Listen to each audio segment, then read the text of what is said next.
call this meeting to order. Now, Chief Kent, I'm glad to see that you're here with us, and we came within a hair width of having to send you out and go round up some more people. But I guess we can end your time here in Burlington without having you have to go rope in town meeting members and force them to come to the meeting. And I've never had to ask you to throw somebody out. So we've tried awful hard to be nice to you, even if it doesn't seem like that. But I just wanted this opportunity to thank you for your service here. It's been a pleasure, always a pleasure working with you. And I just wanted an opportunity to wish you well. Well, thank you very much, Mr. Moderator. I appreciate that. And I just want to thank this body. They've always been very supportive of the police department and me. I came here as a stranger 11 years ago, and this body always welcomed me and treated me respectfully. And I really appreciate that. And quite frankly, I wish we could be there in person because I always enjoyed the interaction with everyone. So I think you'll be very pleased with Tom Brown, who will be taking over next year. But again, I appreciate you allowing me a couple seconds. Thank you very much, Mr. Moderator and town meeting. Very welcome. Again, we need to thank you. So, and good luck in your retirement. Thank you very much, Mr. Moderator. Having just retired a little while ago, I can tell you that I enjoy it. So I hope you do too. I might be calling you up for some tips. Okay. Just don't call early. Thanks very much.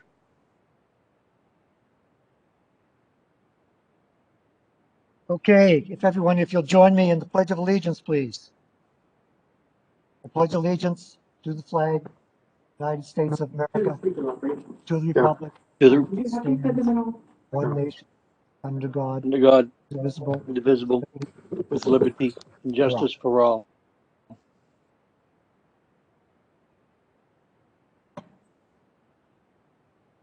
Okay, before we get started, we already thanked Chief Kent, and there's some other people I'd like to thank. Because if I don't do it now and try to do it at the end, you'll already be shutting me off and going, trying to see if the Bruins game is still on.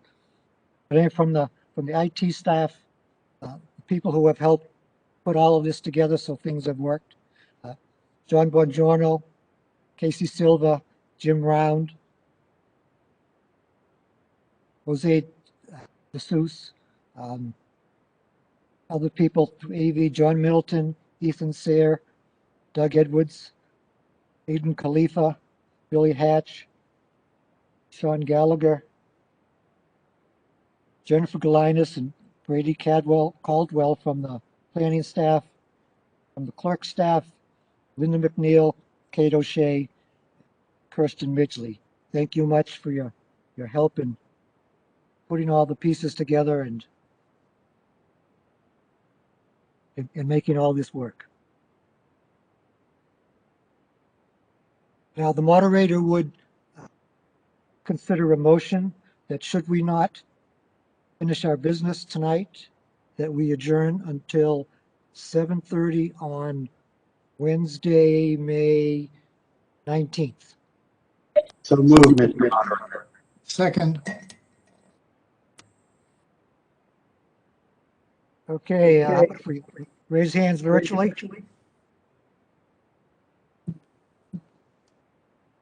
All in favor?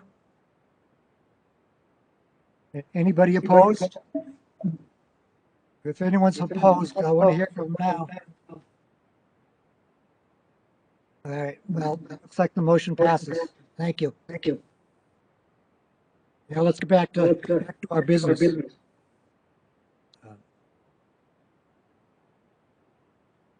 Article 19.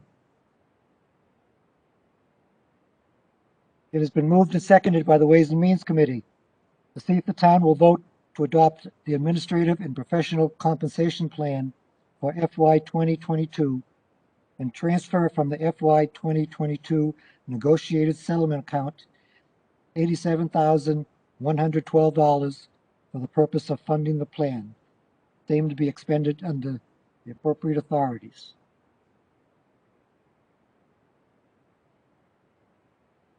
Ways and Means supported this 1400. Does anyone in the administration want to make comments on this?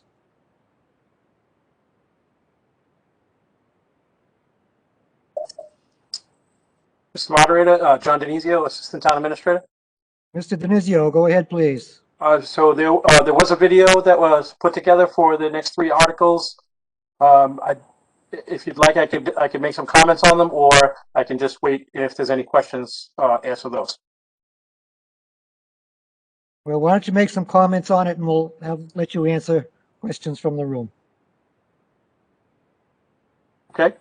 So these three, the next three articles, just one comment on them as a whole.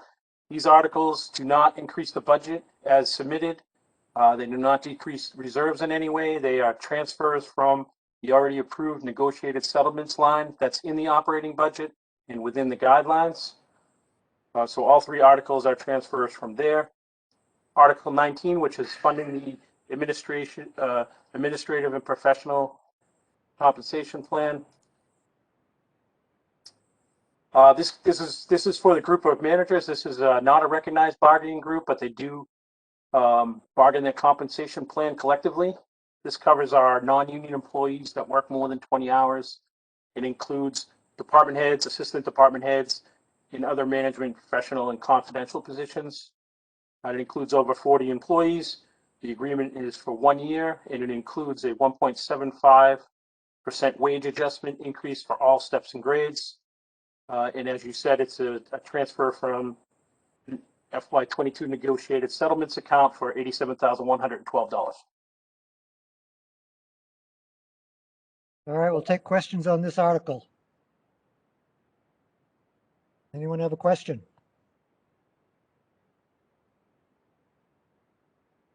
Seeing none, we'll put it to a vote. All those in favor? Amy's sending out a poll.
Music theory room, do we have some votes?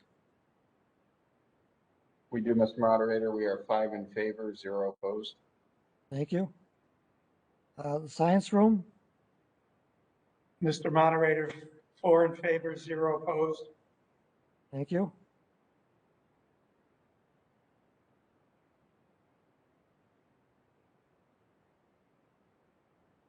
There being 80 in favor and 0 opposed, the motion passes.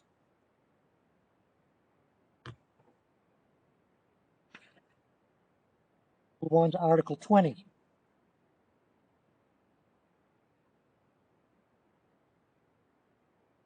Thank you, Mr. Moderator. John Denizio again. Yes, Article 20 is the funding of the compensation plan for our part-time and non-union employees. This plan covers those that work then less than 20 hours, as well as our seasonal and temporary employees that may work more than 20 hours, but on a shorter period. The adjustment, as the administration recommends, is for the same 1.75% wage adjustment for our part-time and seasonal rates. And there's also some minor modifications on some of the beginning rates to keep pace with the mandated minimum wage increase. This would be a transfer from FY22 negotiated settlements for $7,824. Thank you, Mr. Denizio. Okay, so it's been moved and seconded by the Ways and Means Committee to see if the town will vote to transfer from the FY 2022 negotiated settlement $7,824 for the purpose of funding the part-time salary plan under 20 hours for FY 2022, same to be expended under the appropriate authorities. Ways and Means supported this 14-0-0. Are there any questions on this?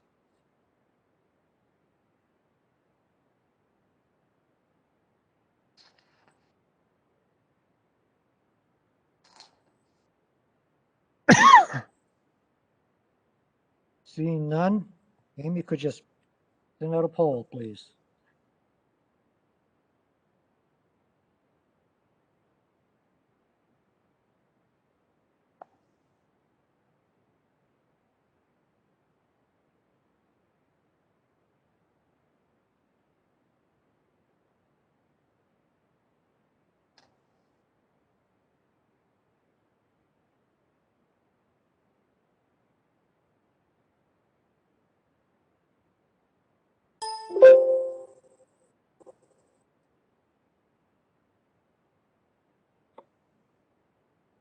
Okay, music theory room.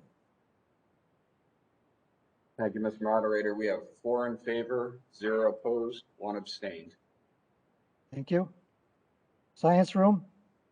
And Mr. Moderator, 4 in favor, 0 opposed. Thank you.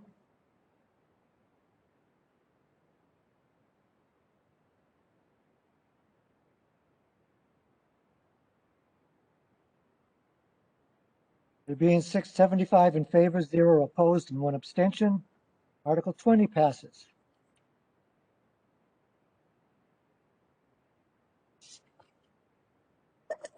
Okay, Article 21 has been moved and seconded by the Ways and Means Committee to see if the town will vote to transfer from the FY 2022 negotiated settlement account the sum of $326,850 and from the FY 2021 negotiated settlement account the sum of $177,600 for the purpose of funding the approved collective bargaining agreement between the town of Burlington and the Burlington International Firefighters Association for FY 2021 and FY 2022, same to be spent under the appropriate authority. Mr. Denizio. Thank you, Mr. Moderator.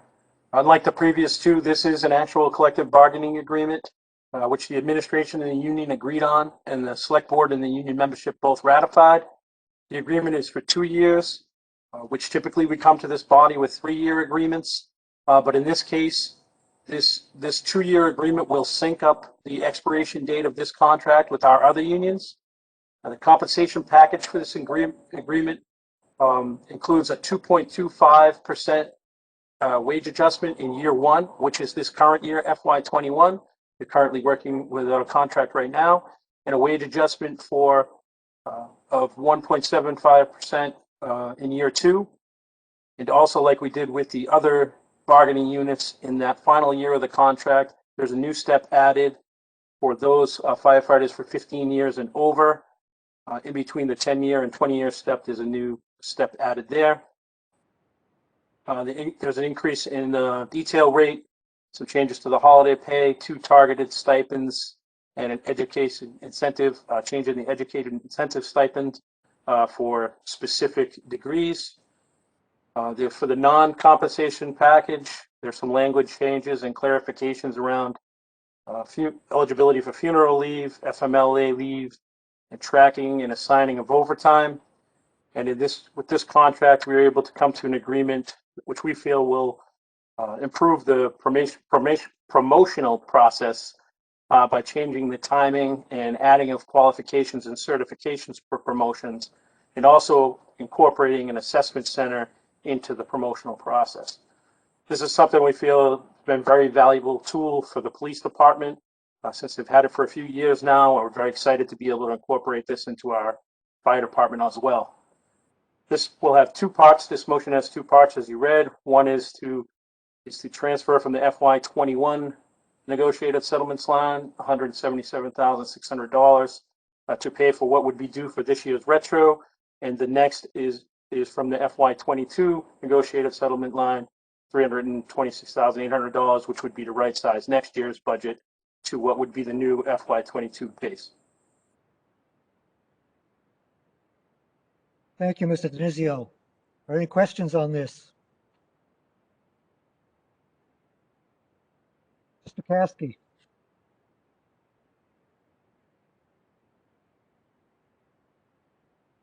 Gary Caskey, Precinct 6. Thank you, Mr. Moderator.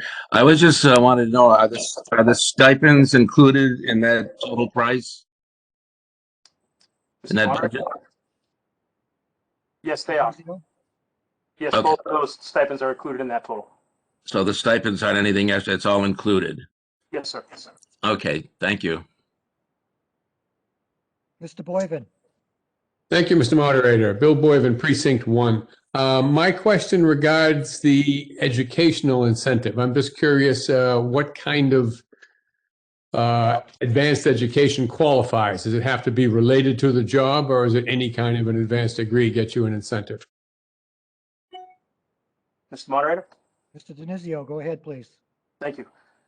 So as of right now, there's different levels of stipends for the different levels of degrees, such as associates, bachelor's, master's. And right now, there's a list of degrees that qualify for those stipend amounts. This change will be only for specific fire science degrees. So there'll be a new rate that will add some money to those degrees that are specifically for fire science type of degrees. Great, thank you very much.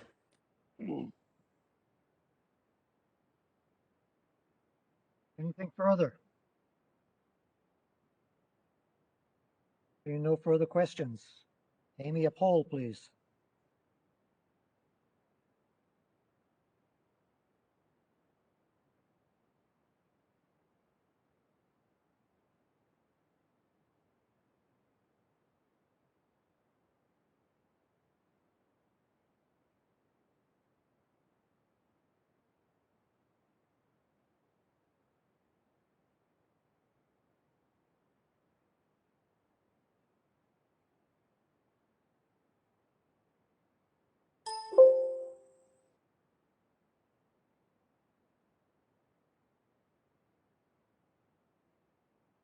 Music Theory Room. Thank you, Mr. Moderator. We have 4 in favor, 0 opposed, and 1 abstention. Thank you. Science Room. Mr. Moderator, 4 in favor, 0 opposed. You.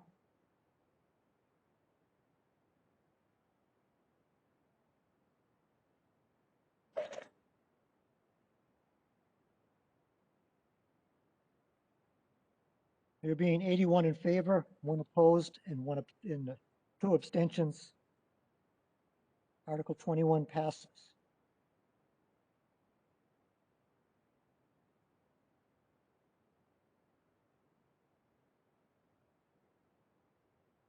Article 22 has been moved and seconded by the Ways and Means Committee to see if the town will vote to accept from the trustees under the will of Marshall Simons an amount of $65,656.54 for the improvement of Simons Park, same to be expended under the direction of the Recreation Commissioners.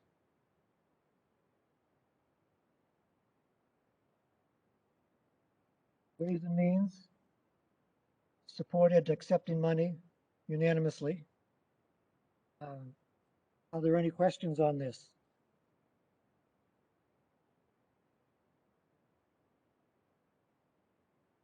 Seeing none, Amy, could we send out a poll?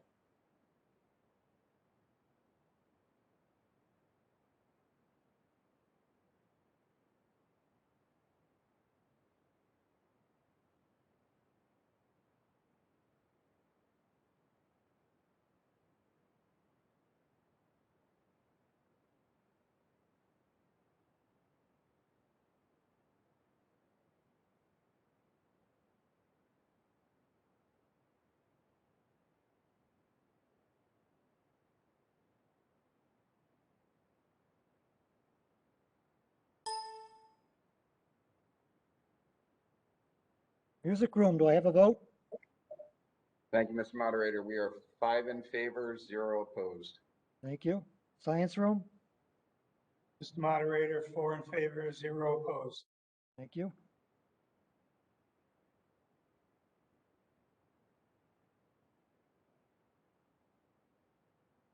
Well, I know this will surprise everyone, but nobody voted against accepting money. Passes 83-0.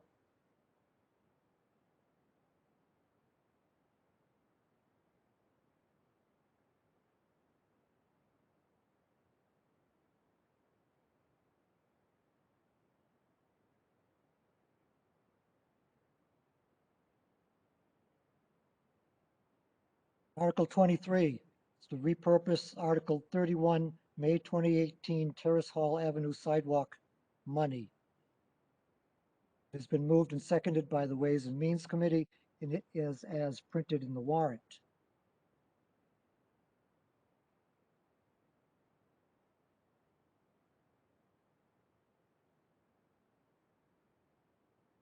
Selectmen approved this 5-0-0. Ways and Means supported this 14-0-0. Any questions on this article? Ms. Hughes? Thank you, Mr. Moderator. I just have a quick question. We had a sidewalk committee do a report to a town meeting about prioritization of sidewalks for the town. I think Steve Moran actually gave that report, which had been very comprehensive. And there was a, given the prioritization of that, where does the Winter Street sidewalk fall on that prioritization as reported by that committee? Thank you. Mr. Sanchez, is this intersection on that that priority list? Mr. Moderator, I'm going to let Mr. Hayes respond to that. He did contact Steve Moran on this, and he'll be able to explain better how we chose this particular sidewalk. Thank you. Okay, thank you. Good evening, Tom Hayes, town engineer. I don't believe the sidewalk committee specifically identified this sidewalk as a priority, but gaps in the sidewalk network have always been identified as priorities. So this would fill the gap between Peach Orchard Road and the Wilmington-Burlington town line. And we kind of had a great opportunity. We had originally intended to fill the gap on Pearl Street from Woburn town line to Peach Orchard. It's a short piece of sidewalk, a couple hundred feet.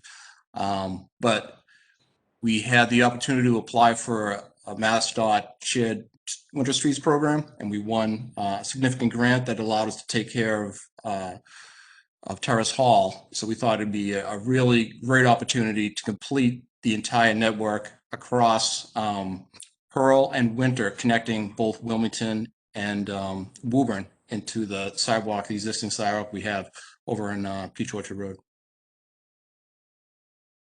Thank you, Mr. Hayes. Anything further, Ms. Hughes? Thank you, Mr. Moderator. I'd just like to make a request that with future kind of money from heaven kind of things, if we could go back to that committee report, because, you know, that was, I thought, really well done, and it did prioritize things for the town based on the input of many in the town. So that's all I would do. Thank you. Thank you. Ms. O'Brien?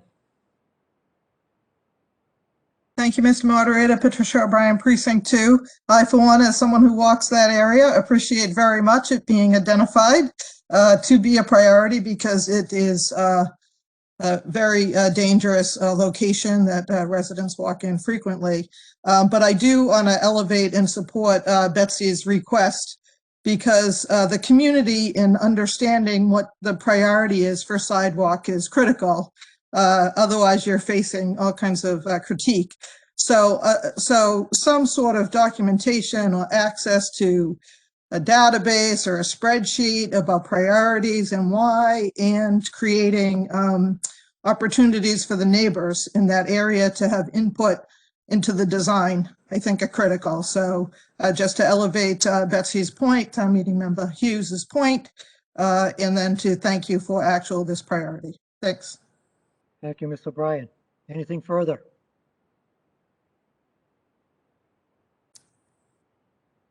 Hearing no further questions. Ms. O'Brien, do you have something further? No, Okay. trying to lower my hands. Put your hand down, will you? Come on. Amy, send out the poll, please.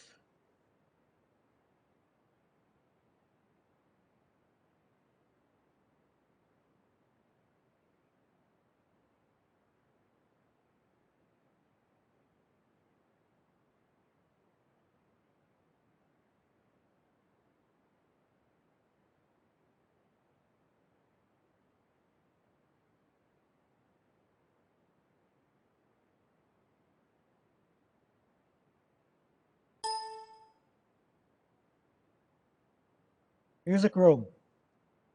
Thank you, Mr. Moderator. We are 5 in favor, 0 opposed. Thank you. Science room. Mr. Moderator, 4 in favor, 0 opposed. Thank you.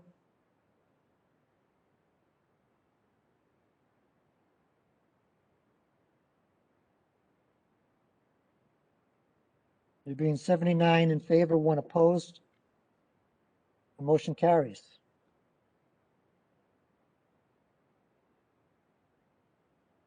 Article 24 is one we see every year. To provide money for community groups to use the schools, pay custodial fees.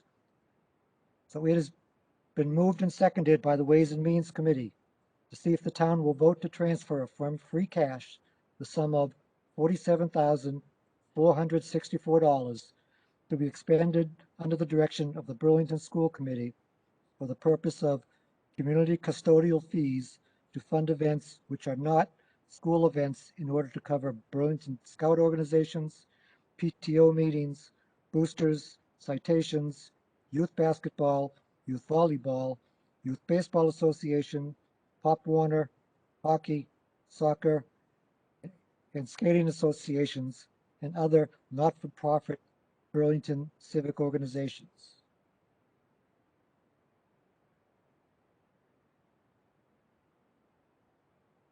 Ways and Means supported this 1400.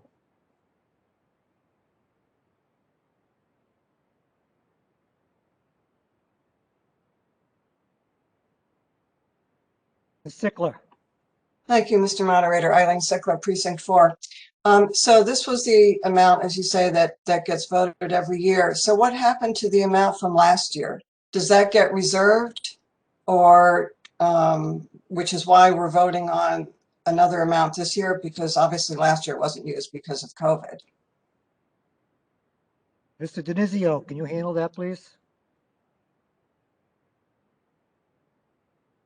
Or did we lose you? Nope, I'm here, Mr. Moderator. And the question was, if we don't spend all the money this year, will it close out or be carried over? Well, I guess. I mean, last year we voted 47K. So does that get reserved each year and we just draw down on that, or it doesn't get used until we actually have to use it? Correct. Until we use it, it's not there. Okay. If the school would like to speak to it, that's fine too, but yes, that's the answer. Okay. All right. Thank you.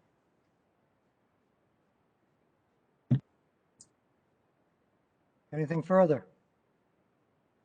Ms. O'Brien. Thank you, Mr. Moderator. Patricia O'Brien, Precinct 2.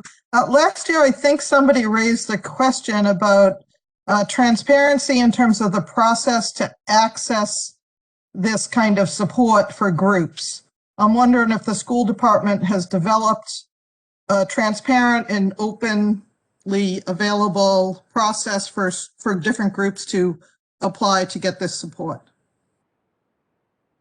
Well, it's not really within the scope, but is there anyone from the school department on board right now? Mr. Moderator. Mr. Kuna.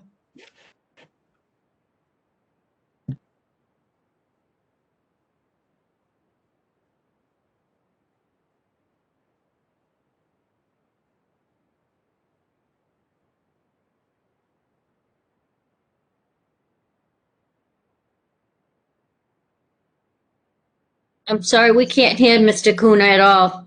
I'm unmuted now, so I'm going to repeat my answer. Sorry. On our website, and we have a live person in my office that you can call to request one of our spaces, or you can fill the form out online to request one of the spaces. We do list on the warrant article the groups that we've typically used in the past, but again, you can definitely request a space. And if you were to fall into one of those categories, then we would clearly use the money towards that. Thank you. Thank you, Mr. Kuna. Anything further? Seeing none. Time to poll, Amy.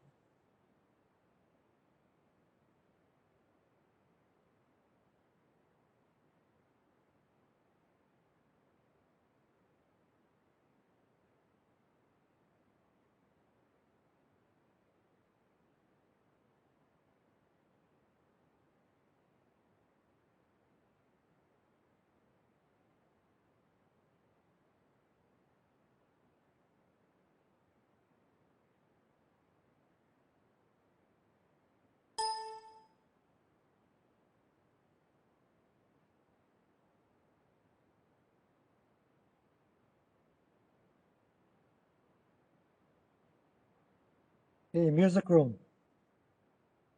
Thank you, Mr. Moderator. We are 5 in favor, 0 opposed. Thank you. Science room. Mr. Moderator, 4 in favor, 0 opposed. Thank you.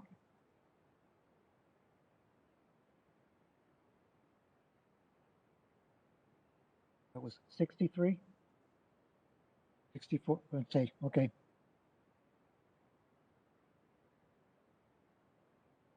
There being 72 in favor, 4 against, and 2 abstentions. Article 24 passes.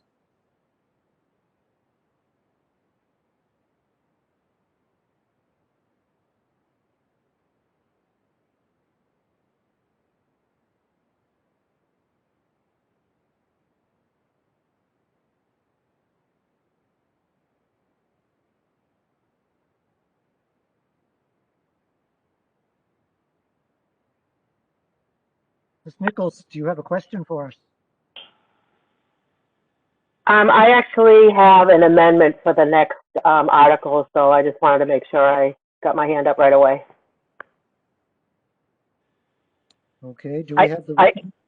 I just submitted it through the chat. The only change is that after section 13D is to add and adopt the provisions thereof.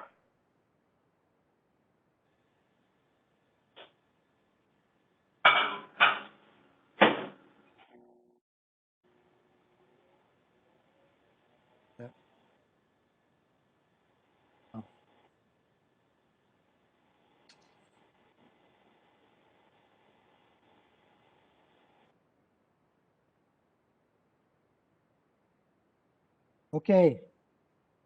Article 25 has been moved and seconded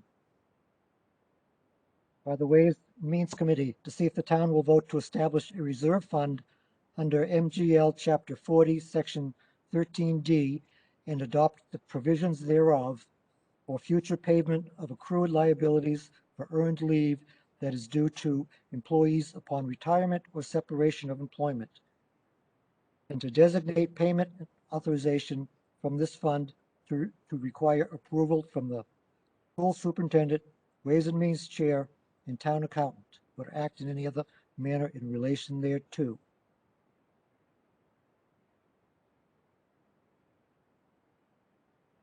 Ways and Means supported this 1300. Mr. Moderator? I hear a voice. Mr. Moderator, this is Eric Conti. Dr. Conti, please. Again, I just wanted to, we've been working with several years with the town auditor from Powers and Sullivan, Jim Powers, and he suggested this article as best practice. We meant to get this article to town meeting last spring, but with COVID, we didn't get to it, and this year has exacerbated the number of accrued leave days as well. So we wanted to get this article This is a non-financial article, and again, while somewhat predictable, the payout for earned benefits are not always predictable, and sometimes they're communicated to us late in the budget process. So this reserve fund creates something analogous to the town's negotiated settlement line to cover the costs without impacting the operating budget. The funding source will be the school district's operating budget or operating surplus. And again, we need time to build up this fund. Again, tonight we're only asking town meeting to support the establishment of the fund. We're not asking for any funds to put in it. Again, that'll be coming from the town, from the school district's operating funds. Funds can only be used for the accrued earned benefits, like vacation time. Again, upon retirement or separation from the district. And the use of the funds requires signatures from the district, Ways and Means, and the town accountant. And again, in addition to this reserve fund, we're also working with our labor council to put language in our contracts that limits the carryover of the accrued liabilities. So we're trying to work the accrued liabilities from both the reserve fund end and from the contractual end. Thank you, Dr. Conti. Questions on this article?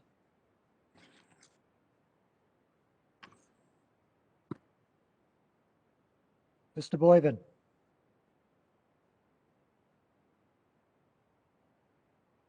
Thank you, Mr. Moderator. Bill Boyven, Precinct 1. Just a question on these accrued benefits that cash out at retirement. Does that typically include sick leave and vacation time, or both, or one or the other, I mean? And is this article only pertaining to the school department and no other public employees? Dr. Conti? It's mostly vacation time. There's only one contract that has a limited sick leave buyback, and that's custodians. But so it's mostly vacation time. There's no other sick leave buyback in any of our labor agreements. If town meeting accepts this provision, this article is only meant for the school district and school district employees, as we would be the funders of it. But I actually don't know whether the town could take advantage of the same provision. We would welcome them to use this account, but I don't believe they need to because they have their negotiated settlement line. Mr. Denizio, I'm not sure if I'm answering this correctly. Mr. Denizio? Mr. Moderator, yes, that answer was correct. Thank you. Science Hall, I see you have a question. Yes, Mr. Moderator, Roger Bell, Precinct 6. I need just clarification. Did Dr. Conti, did you indicate that the money was also going to be included within the school budget, or it would be a separate warrant article to come forward to request money? Again, through the moderator, Mr. Bell, our intention is to fund this account through the school's operating budget and the school's dollars, and within our guidelines. And we just need some time to establish the fund.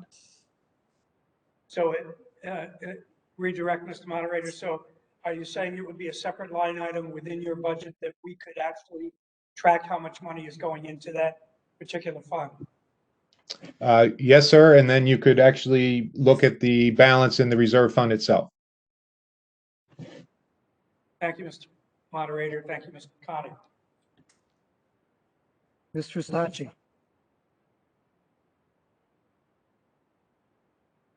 Thank you, Mr. Moderator. Joanne Fristacci, Precinct 3. Through the moderator to Dr. Conti. May I ask Dr. Conti if the Munis software module is being used to track vacation and sick time so that a best practice is being utilized to do so? Dr. Conti? Through the moderator, yes. Thank you. Mr. Webb? Mr. Moderator, thank you. Dave Webb, Precinct 7. Point of clarification, are we voting on the amendment first, or is this amendment included in it as you read it? We moved it with the amendment in there. Okay, thank you. The amendment was to add and adopt the provisions thereof in the first paragraph.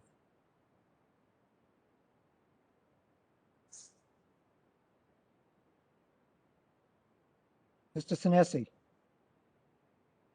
Thank you, Mr. Moderator.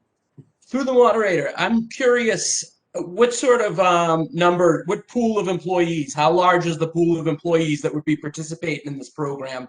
That's my first part of my question. And question B is, should I assume that it is only administrative people and not teachers? I would assume teachers with the summers and the built-in vacations in the year, do they get added vacation time on top of that? So that's two questions that I'd like to forward through the moderator. Dr. Conti? Mr. Moderator, through the moderator, Mr. Sinesi, teachers don't get vacation days. So you are correct. With that, the groups are the custodians, clerical, and people on individual contracts.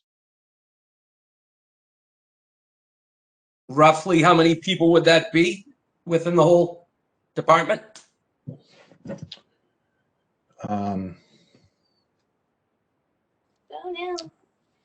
Maybe about I need to keep track of where they are on this meeting, because at one point my item will come up.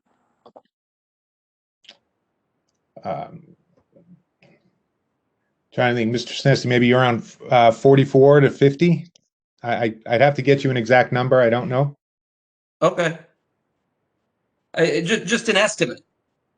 So it's around 50? Yes, sir. Okay. Thank you.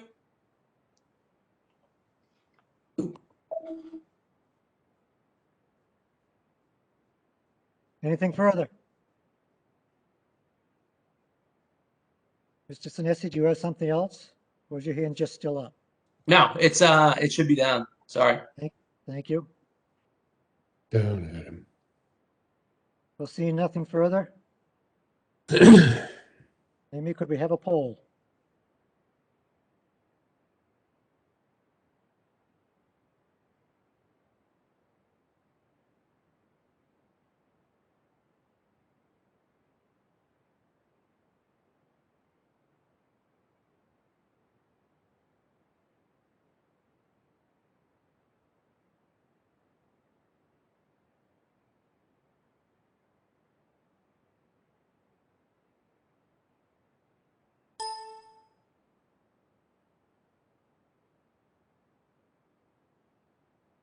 Music room, do I have a vote?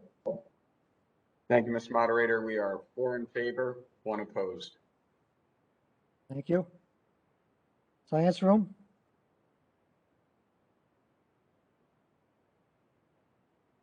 Thank you, Mr. Moderator. 4 in favor, 0 opposed. Thank you.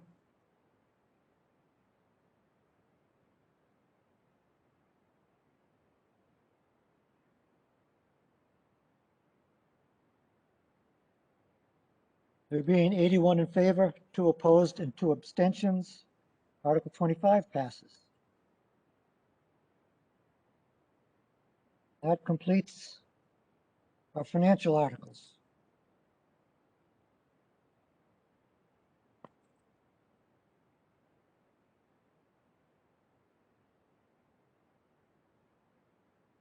'26 has been postponed.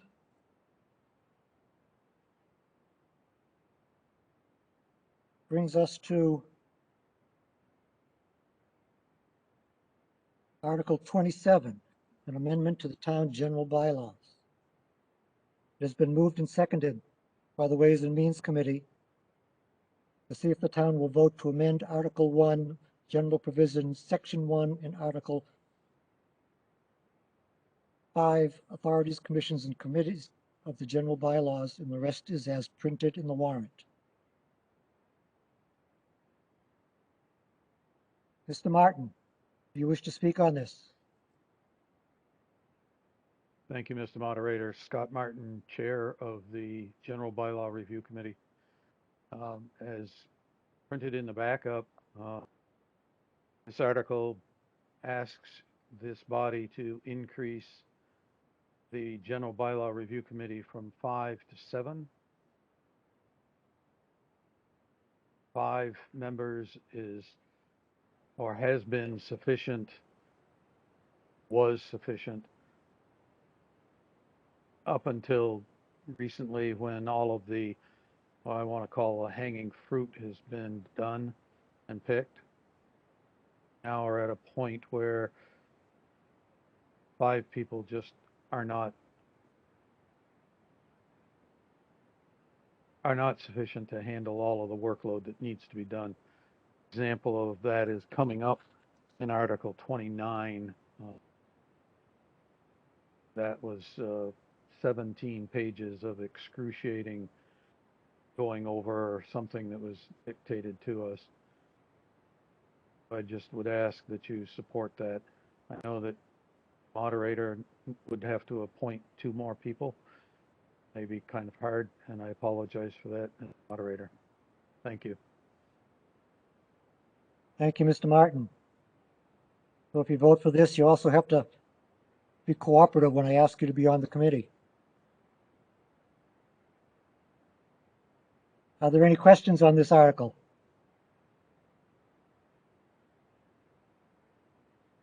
Seeing none, let's put it to a vote. Amy, send out the poll.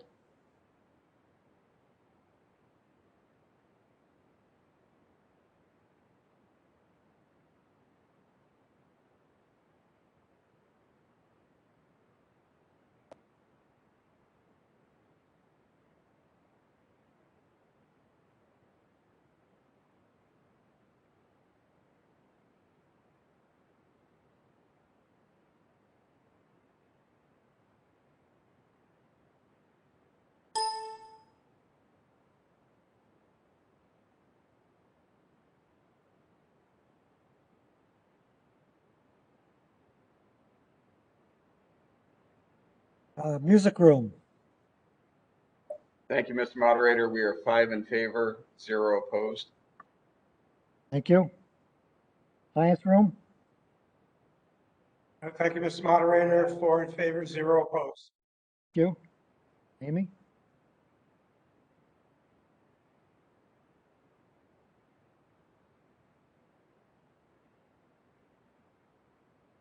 There being 85 in favor, 1 opposed, and 0 abstentions, Article 27 passes. Article 28.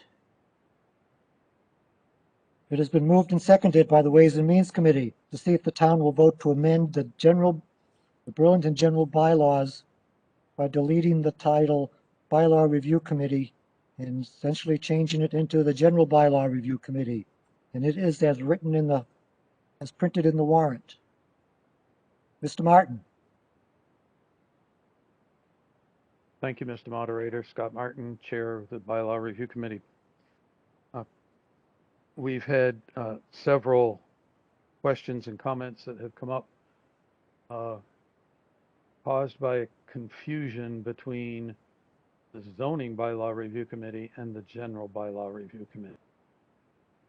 So this article just asks the body to allow us to be called the GBRC instead of just the BRC. Thank you, Mr. Martin. Any questions on this? Seeing none, Amy, your turn.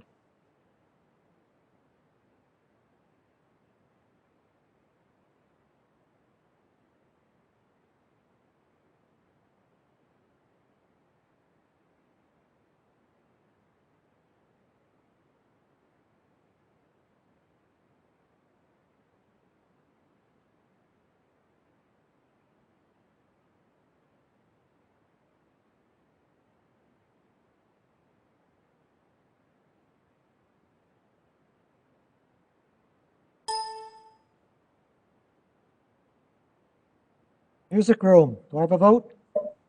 Thank you, Mr. Moderator. We are 5 in favor, 0 opposed. Thank you. Science room? Thank you, Mr. Moderator. 4 in favor, 0 opposed. Thank you.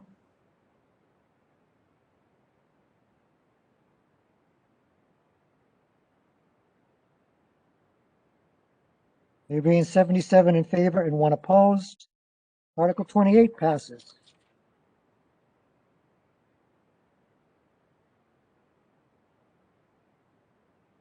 Article 29. Amend General Bylaw Article 16, Section 6, Burlington Stormwater Management Bylaw. It has been moved and seconded by the Ways and Means Committee, and thankfully it is as printed in the warrant. So we have a presentation to look at.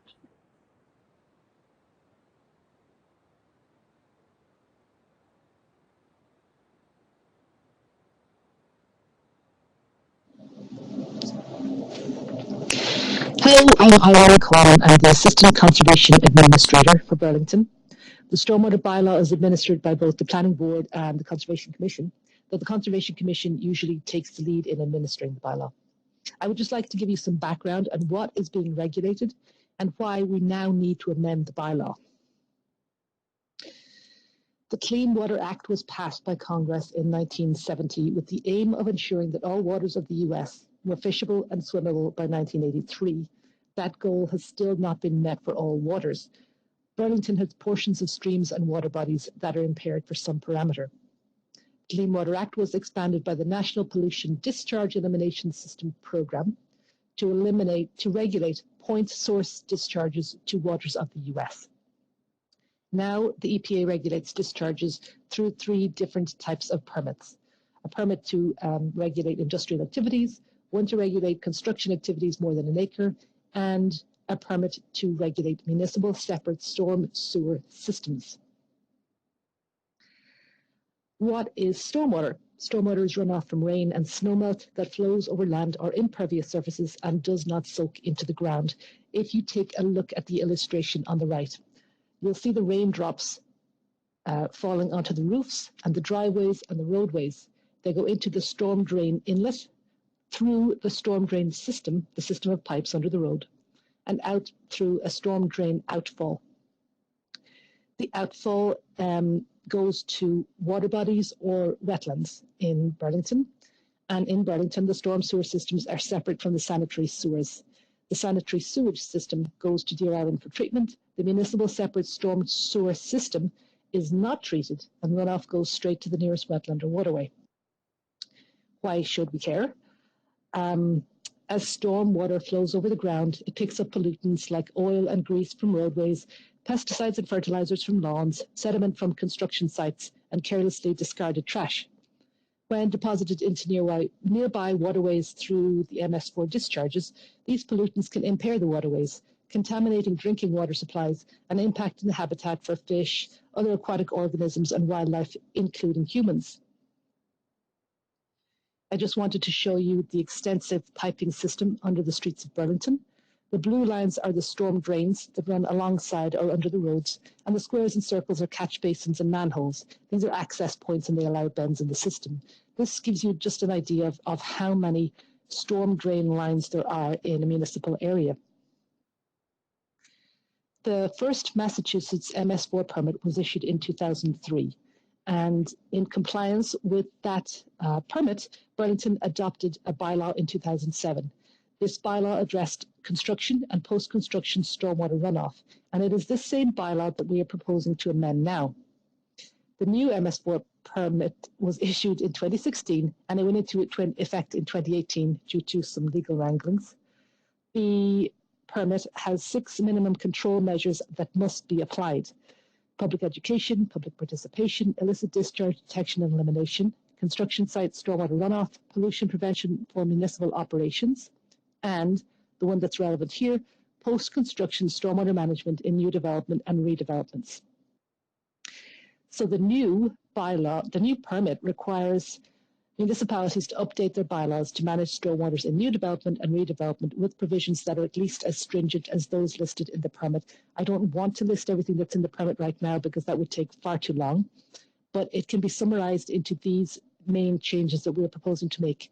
We're proposing to add the requirement that low impact development, site planning and design strategies must be used unless infeasible, and that stormwater management systems on development and redevelopment projects more than 1 acre in size must meet strict removal requirements for total suspended solids and total phosphorus. We added some new definitions to the bylaw as well to reflect the definitions that are in the permit. We added a statement of compliance with the current permit, and we've made some minor housekeeping changes regarding the number of paper copies that are being required. We do have to submit an annual report of what we are doing to comply with the permit, so EPA would know if we were not going to update the permit or if we were late doing so. And if that were to occur, we could be subject to fines or consent decrees. They can be pretty costly. I have examples if you need them. Interested parties also have the right to sue under the Clean Water Act. If you have any questions about the changes, please direct them to either Eileen Coleman or John Keeley in the Conservation Department. And I thank you for your time.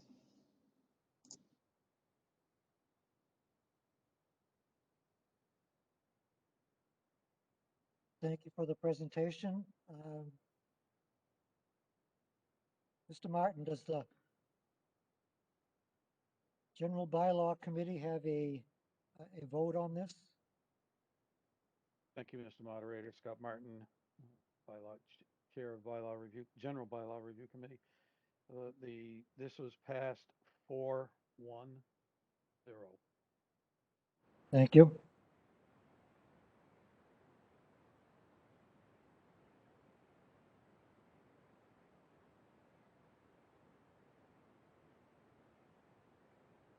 Okay, any questions on this?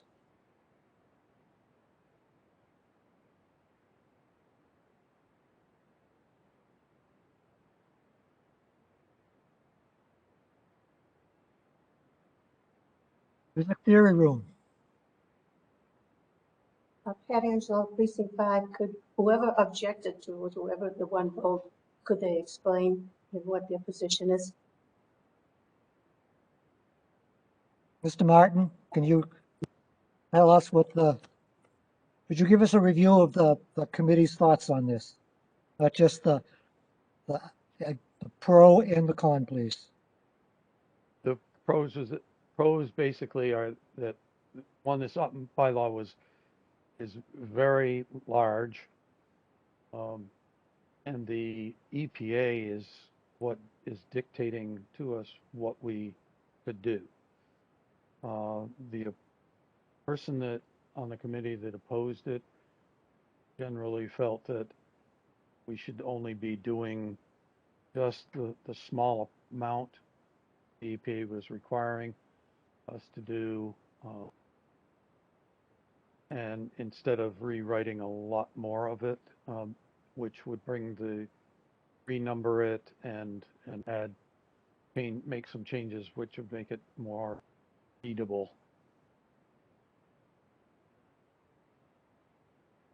Thank you, Mr. Martin. Any follow-up?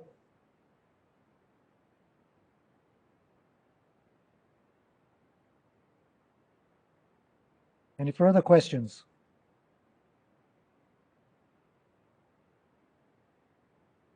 Seeing none, put this to a vote. Amy, if you could send out the poll.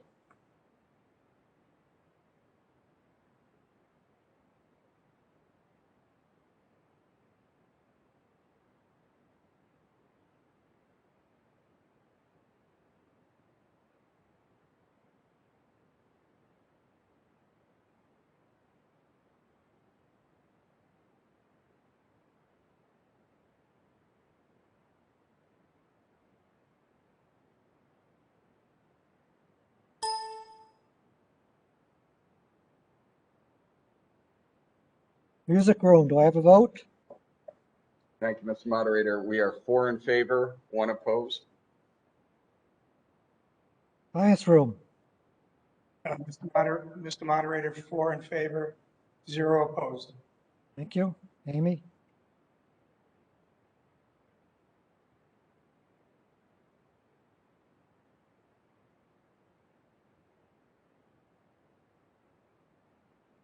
There being 77 in favor, 2 opposed, and 1 abstention.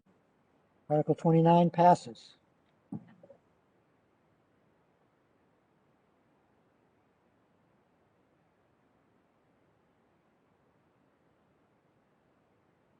Article 30 is postponed.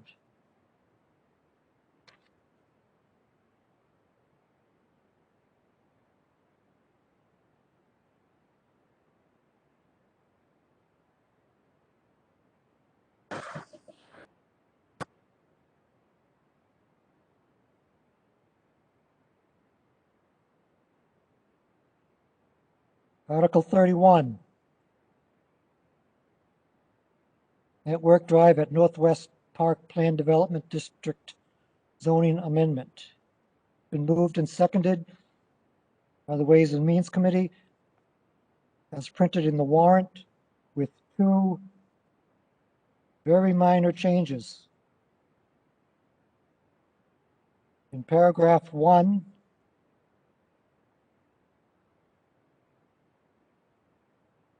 about the 8th line down, after I, instead of develop 9 residential dwelling units, develop up to 9 residential dwelling units. And that same change is made in paragraph 8, and the 3rd line reads, shall permit the development of up to 9 residential dwelling units.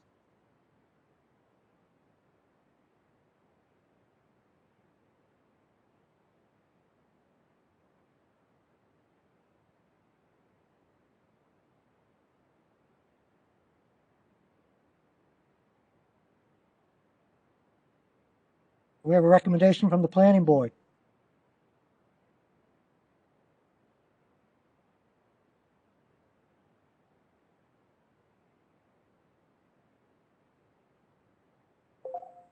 Mr. Moderator, we were under the impression you were reading all the recommendations. Excuse me, I didn't catch that. I said we were under the belief that you were reading all the planning board all the votes. Brenda is here if you'd like her to. I don't have it in front of me, so if you could give it to me. Fortunately, someone is on top of things. 31. Ways and Means, Planning supported it. 4 in favor, 0 opposed, 1 abstention. Zoning Bylaw Review Committee voted 7-0 in favor of it. Land Use supported it 6-0.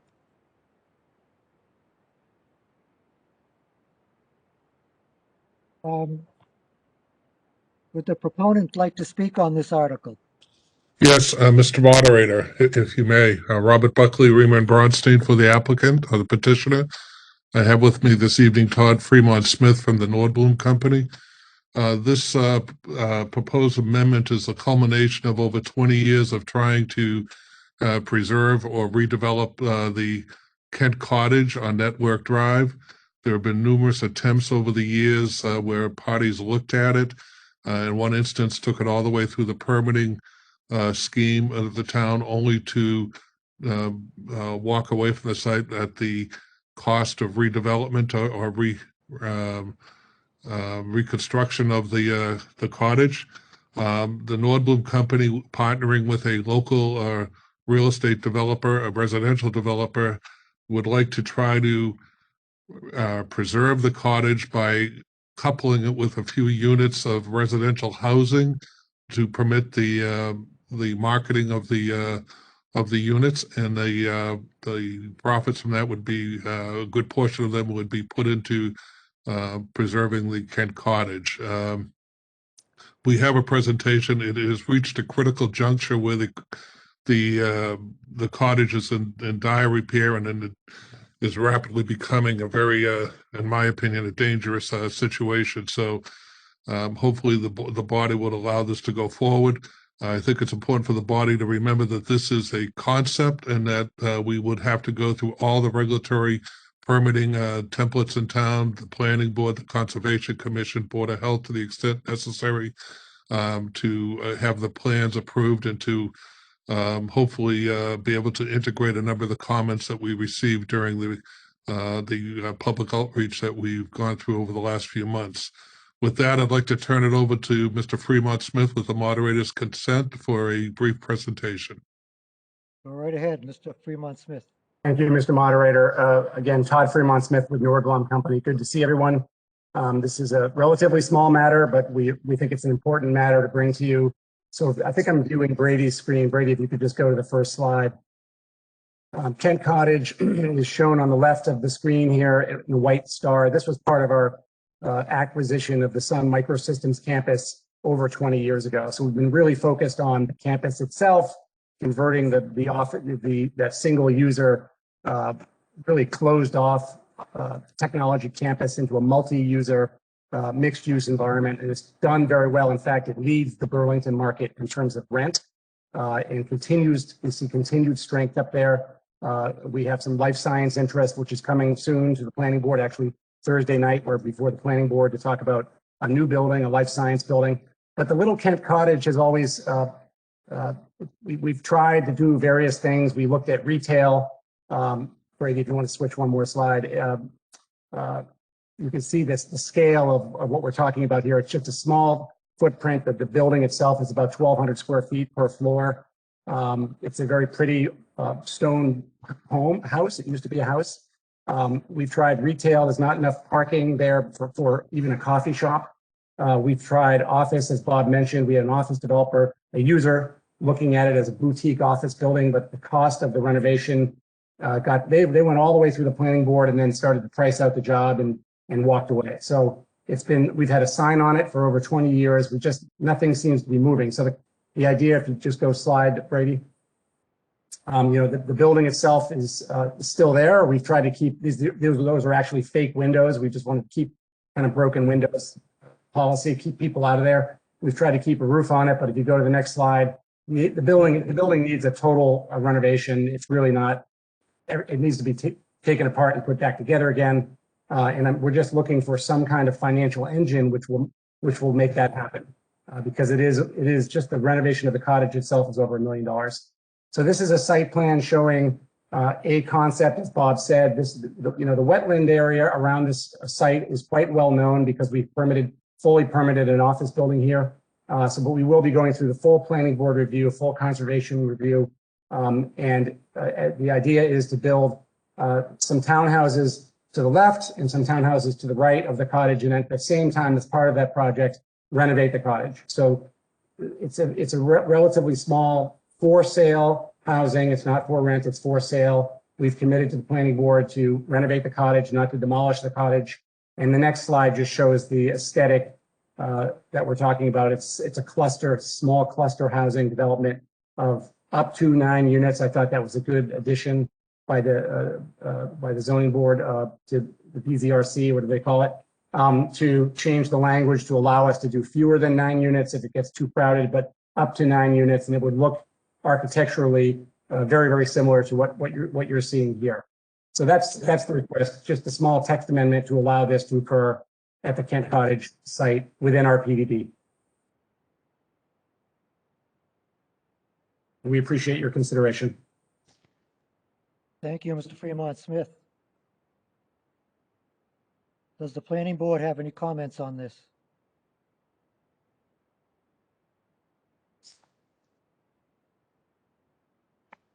Not at this time. Thank you. And I have a correction on the land use vote. It should be 5-1-1 instead of 6-0. Is that correct, Mr. Pearson? Yes, Mr. Moderator, that's correct. Thank you. Questions on this article? Mr. Webb? Yes, thank you, Mr. Moderator. I was maybe the one that abstained on the Land Use Committee on this question. We had lots of discussions about this, both for Land Use and Planning Board, and question I and some of us had was for Burlington is, do we want to save the Kent Cottage? Why do we want to save the Kent Cottage? what is its historical value? And we haven't really been able to get a clear answer on this.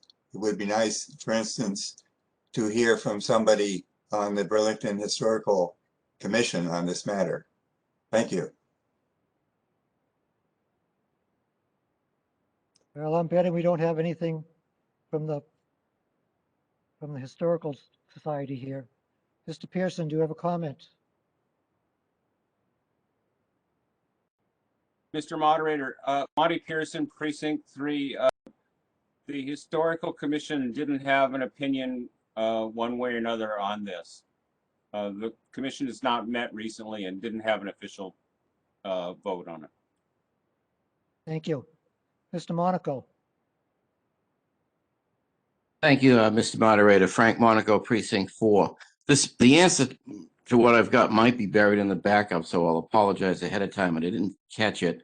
But to go back to the question of why do we want to preserve it, I look at this as it's just a unique thing to Burlington, and if you can preserve it, why not? It clearly has a piece of history in it. So from that point of view, I would try to do this. The question I had is, once this is said and done, and the properties are sold off, they're privately owned by somebody, where does the money come from for the ongoing maintenance of the cottage itself over, 20, 30, 40 years? Mr. Moderator? Go ahead, Mr. Buckley.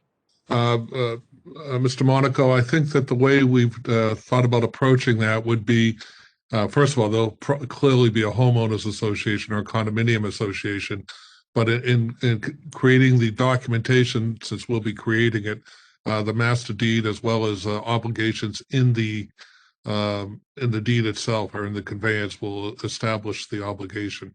And it would I would surmise that it would also be a condition in the permits issued by the town that the principal structure be maintained. So the idea is that the homeowners' fees, the association fees, would in part finance the ongoing maintenance of that property as well as the condominium. Yes, as well. Right. I see. Yep. Do you have a sense that it's feasible to do it this way, that the costs will iron out, that you can get it into the market and siphon off enough money just for the cottage? The economics on it work presently. There is some concern. That's why the up to 9 was a good change by the zoning bylaw review committee. The cost of construction materials, as most people are probably familiar watching the news, are rising dramatically on a month-by-month basis. We feel confident that we could achieve the restoration of that and hopefully develop up to 9 units. But time is of the essence here. If nothing is done, the long-term survivability of the building is seriously in doubt. Once it's permitted, though, is there anything that ties us to an end timeline, a hard end date to get it completed? The permit will set a time period for the construction. Yeah. Okay. All right. I'm in favor of this. I think it will work out. It might take longer to do it than you think because some of these costs are going to go back down, for example, I think. But in any event, I think it's a good idea. Thank you. Thank you, Mr. Monaco. I have a question. Oh, music theory. You have a question there. Angelo, Precinct 5, will any of these units be donated to the town for affordable housing?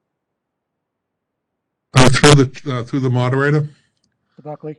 We had a lengthy discussion, Ms. Angelo, at the planning board and other areas about that concept, and there seemed to be indifference when we priced out the compliance to provide for an affordable housing in terms of running a lottery and the documentation. I think the sentiment was that it would make more sense for the community to make a cash donation to the town for affordable housing. And we've committed to a $50,000 commitment, a payment to the town to support affordable housing. Thank you, Mr. Buckley. I haven't finished. Can I Go ahead. respond to that? Can I respond? Okay, Angela, do you have a further comment? yeah, $50,000 is a drop in the bucket. You can't even get a condo or an apartment in this town for $50,000. I'd rather see a unit go to the town than the $50,000. I think we're getting the short end of the stick on that part of it. I agree with the rezoning or whatever it is, but not the $50,000. I'd rather see a unit or a heck of a lot more money go to the town. Thank you, Ms. Angelo. Mr. Moderator, if I could comment on that, we are committed to 50,000, but it is not part of the zoning amendment. So during the hearing process, we would welcome the opportunity to discuss it further. But our commitment as part of the rezoning is a minimum of 50,000. Ms. O'Brien. Thank you, Mr. Moderator. Patricia O'Brien, Precinct 2. I was the one vote against this on land use, and I would urge town meeting members to think very seriously and conservatively about approving the zoning component. I think that our community has often found itself in some level of regret in terms of many of our historical structures or opportunities to purchase or acquire space in our community. I think the shops at Simon's is a perfect example. I understand from conversations at land use with Nordblum representatives that the town has not approached Nordblum, nor has Nordblum approached the town about a public-private kind of partnership in terms of what we could do with Kent Cottage. I envision that we have a lack of resources for arts and culture. And to me, there's some opportunity there, given that this body voted close to $1 million to renovate a turf field for the football and band and all kinds of athletics, that I think that the community, given time, might be able to approach Nordblum with a proposal to enhance art and culture in our community and use and renovate the Kent Cottage in the process. So I would just urge my fellow town meeting members to consider what we lose and what we could gain if we hit pause. Thank you.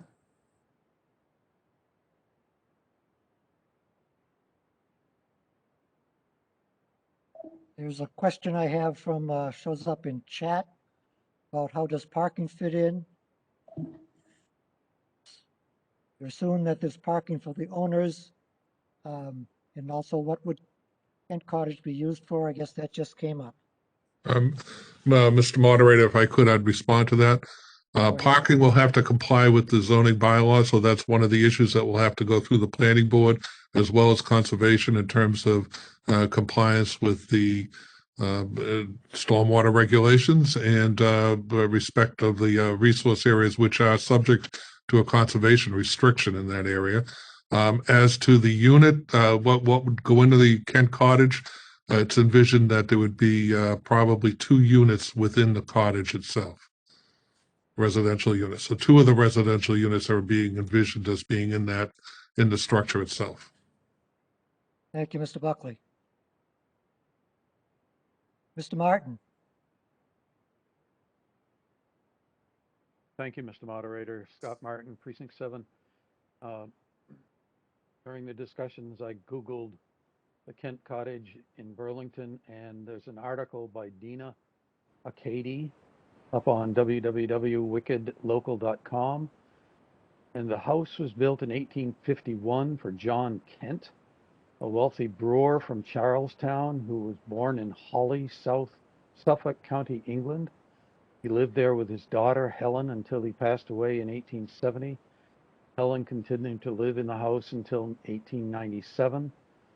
And there have been several other residents there in the after that have lived there for years after, but it has remained unoccupied for a long time. My thought is that if we put a pause on this, the structure itself will be to a point where it will not be usable at all. We pause and let the town to see if the town wants to vote to purchase the property or whatever they would like to do with it. There isn't going to be anything there to purchase except for some rubble of stone and block stone that's there. The building itself is in very rough shape. I think that Nordblum has graciously looked at this and tried to incorporate it into something that's worthwhile, usable, and I would urge to vote for this and let them proceed to see what kind of comments the public hearings as they go through the process to get something approved brings up. For instance, the housing, affordable housing unit, identifying one as the affordable housing unit. Thank you, Mr. Moderator. Thank you, Mr. Martin. Finance Hall has a question.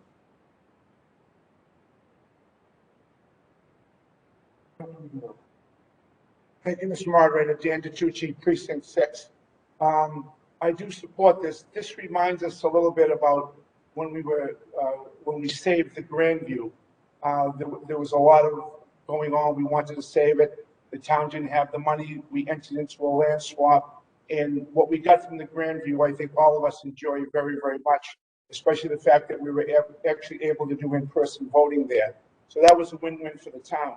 This is a different situation, though, so although I do approve it, it just means that now we're getting involved with a private contractor who wants to build residents. And remember now, these are not apartments. These are residents. These people will have a piece of the community. They'll have say in the community. They'll have the pride of ownership. The cottage will never have to be maintained because, like the proponent said, there's going to be 2 units there. So like the other condominium projects, the condominium complexes that we have in town, they're all being very well maintained by the association. So for that reason, I do support this. No one's going to come by with a check for $2 or $3 million, whatever, and try to preserve this. And then if you do preserve it, the question was, how are we going to maintain it? By making it a residence, by making it a condominium association, the owners will provide the necessary upgrade in order to keep this property looking good for many, many, many years to come. Thank you. Thank you, Mr. DiTucci. Music Theory Room.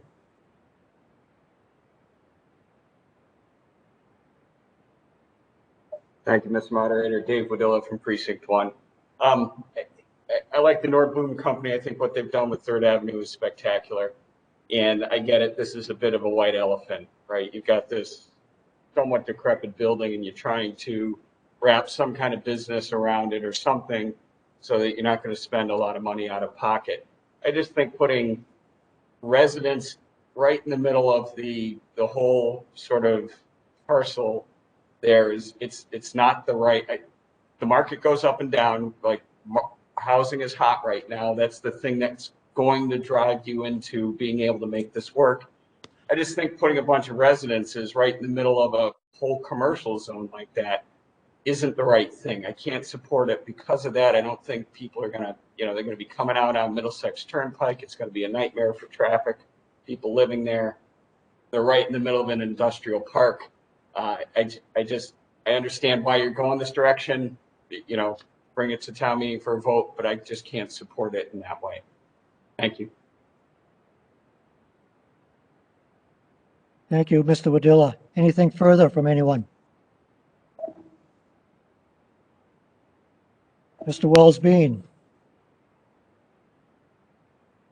Thank you. I have a question whether these buildings will be built to a net zero carbon or possibly a passive house standard. Oh, and also whether they are being built with solar or at least solar ready. Mr. Moderator, at this point, those are all issues that come up during the permitting process. They're frequently raised in today's world. The project has not been designed, but certainly those issues will be addressed during the public process as it's being designed. Those types of issues haven't been addressed at this point because the zoning isn't in place, and to spend the money for the analysis right now without having the ability to do the project would not be financially wise. But Mr. Moderator, if I could comment on a prior statement that was made. For 20 some odd years, we've been, the Nordblum Company, as well as others, have been trying to put a commercial use in there that to no avail. So that's even when the commercial market was strong, that I guess characterizing it as a white elephant is not inappropriate, but there was no appetite to develop that site for commercial use, given the upfront cost to stabilize and to renovate the building. Thank you, Mr. Buckley. Mr. Kelly. Historically, zonings require 2/3. Does this require a 2/3 vote? Yes, it does. Thank you. Mr. Miller. Dave Miller, Precinct 4. I apologize if I missed this in the backup and in the presentation. But is the exterior of Kent Cottage going to be preserved, the look of the cottage? Through the moderator? Yes. Yes. That's one of the objectives here. Okay, thank you very much. Ms. Maniscalco. Hi, this is Tamara Maniscalco. I'm in Precinct 4. And I just wanted to speak because I'm probably one of the closest residences to this location. I live on Middlesex Turnpike Extension, and my husband and my children go jogging on this street pretty often, and it's kind of this Kent Cottage is really kind of a disaster right now, and it's unfortunate because it could be a useful area and it could be a helpful part of town. We could have residences there, which housing has been a problem in Burlington for a while. So I think it would be actually helpful to have this turned into something productive instead of sitting there a decrepit eyesore. So I just wanted to voice that opinion. Thank you.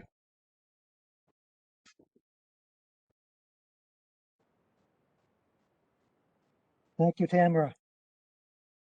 Anything further from anybody?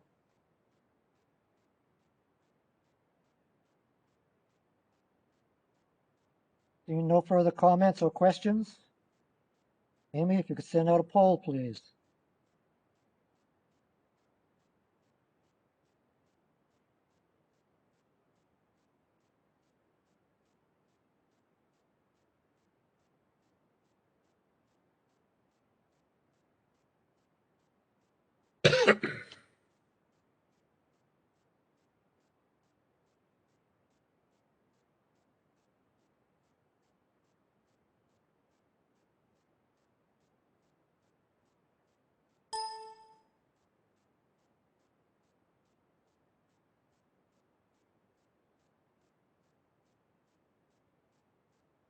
Music room. Thank you, Mr. Moderator. We have 0 in favor, 5 opposed. Thank you. Science room. Thank you, Mr. Moderator. 4 in favor, 0 opposed. Thank you. Amy?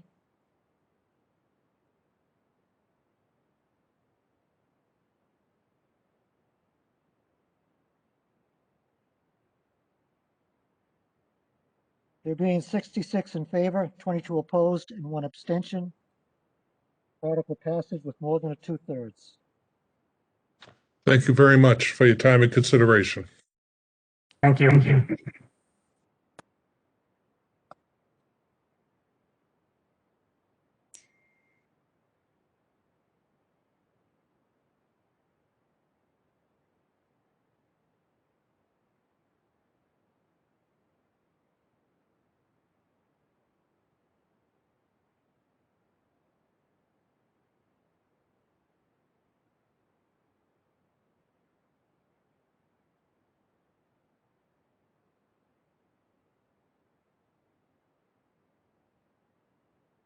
Okay, Article 32 has been moved and seconded by the Ways and Means Committee, and it is as printed in the warrant. However, we'll start with that, but then we will have to then, we have an amendment that a little more than I can just make off the cuff here, so we'll start with the main motion, then I will accept the amendment, and we can vote on whether we wish to accept the amendment, and then we will go back to voting on the main motion. Hope that's clear to everyone.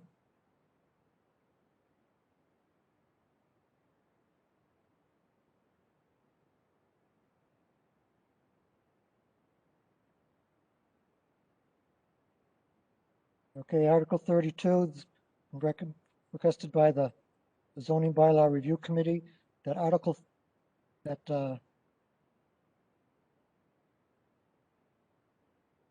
there be an amendment to the South Ave 1 Planned Development District. And it, as I said, it is as printed in the warrant. Now, if I could go to the amendment,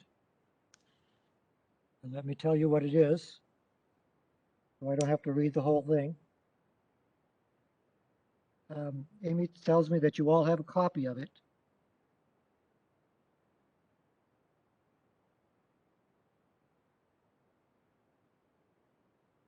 Under section 2, the last paragraph of last sentence of paragraph 1 gets removed. So in the event of any inconsistencies between parcel C uses set forth in table A above, the uses set forth in the BG district, the uses in the BG district shall govern. That sentence is removed.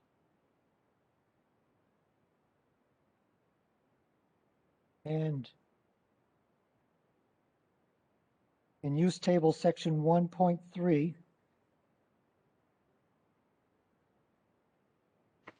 1.3.1, banks and other financial institutions gets eliminated. So that gets erased along with the yes and the C after it.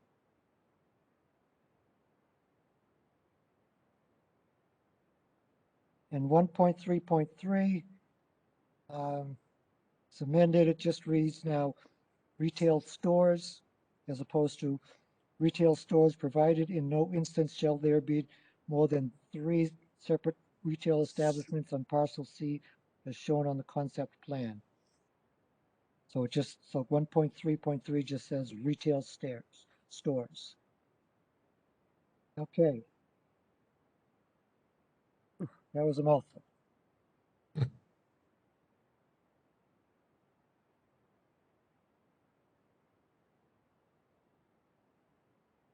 Okay, let me read off some votes here for Article 32.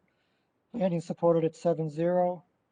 Zoning Bylaw Review Committee supported at 8-0. Land Use supported at 5-1-1. I guess we have a presentation. Good evening, Mr. Moderator, Robert Buckley. I was not involved with the original PDD here, but I've tried to piece together what occurred. And this is the, if we could go to the next slide, I think we'll give the locus.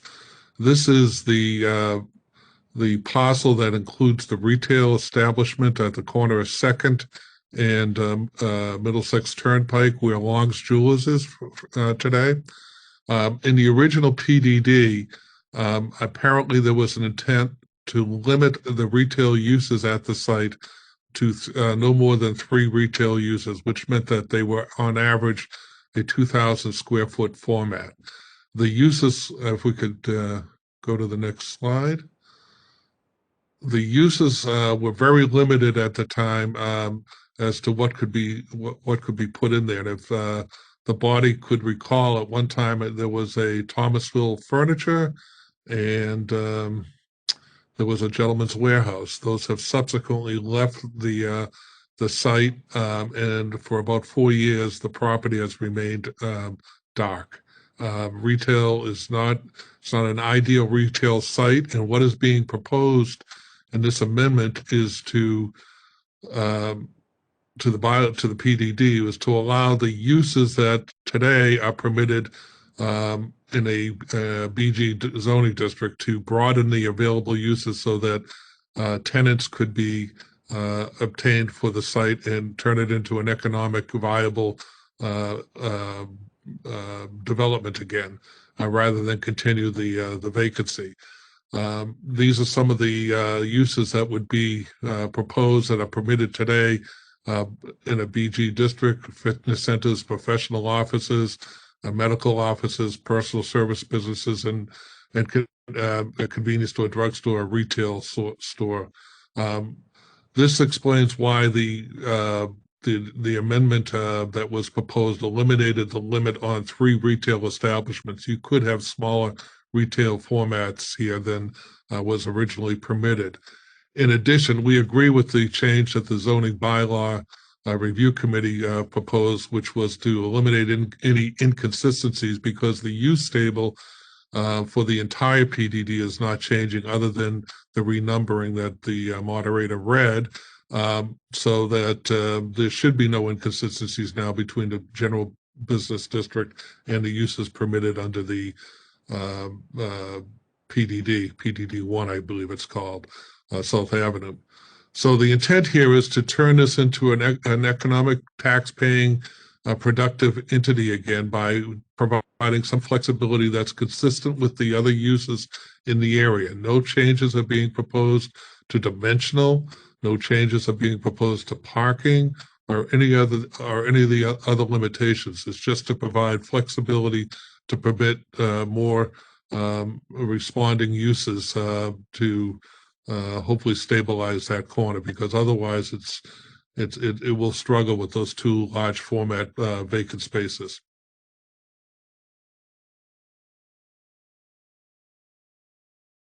So that, Mr. Buckley. yeah. Why don't we discuss the project now, and then we'll go back and just get that out of the way. Then we'll worry about the amendment and Sure.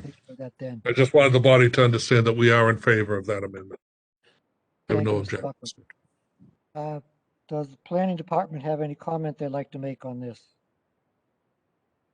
Not significantly, but just want to also remind the body, as mentioned by Attorney Buckley, that this planned development district, South Ave 1, literally allowed for retail up to 3 users on this site, at what is now Eddie V's, 1 restaurant, and the hotel, 1 hotel. It is the most narrow planned development district or any district we have in town. So in order to really evolve into what we now see as a new kind of retail environments, I think this site definitely needs some additional flexibility to be viable. So from a professional opinion, and the planning board did support this. Thanks. Thank you, Ms. Kastner. Sorry. Mr. Pearson, any comments from land use? Monty Pearson, Precinct 3. We agree with this and supported it. We actually supported it 6-0. Got the 2 votes mixed up. But we supported it 6-0 because we want all of the retail spaces in town to be filled up. And if there is a zoning reason for that space to not be filled up, then we should probably eliminate that, because it's not good to have a building that's only 1/3 occupied. So I think that this is an appropriate place where the town gives a little relief to the landowner so that more business can come in. Thank you, Mr. Pearson. Zoning Bylaw Review Committee. Thank you, Mr. Moderator. I just wanted to clarify the amendment that the ZBRC made, along with the last sentence being taken out that you read. Section 1.3, the numbering had to be numbered because of the 1.3.1 being taken out, so it's just renumbered correctly. So I just wanted to clarify that. Other than that, we support that 8-0. Thank you.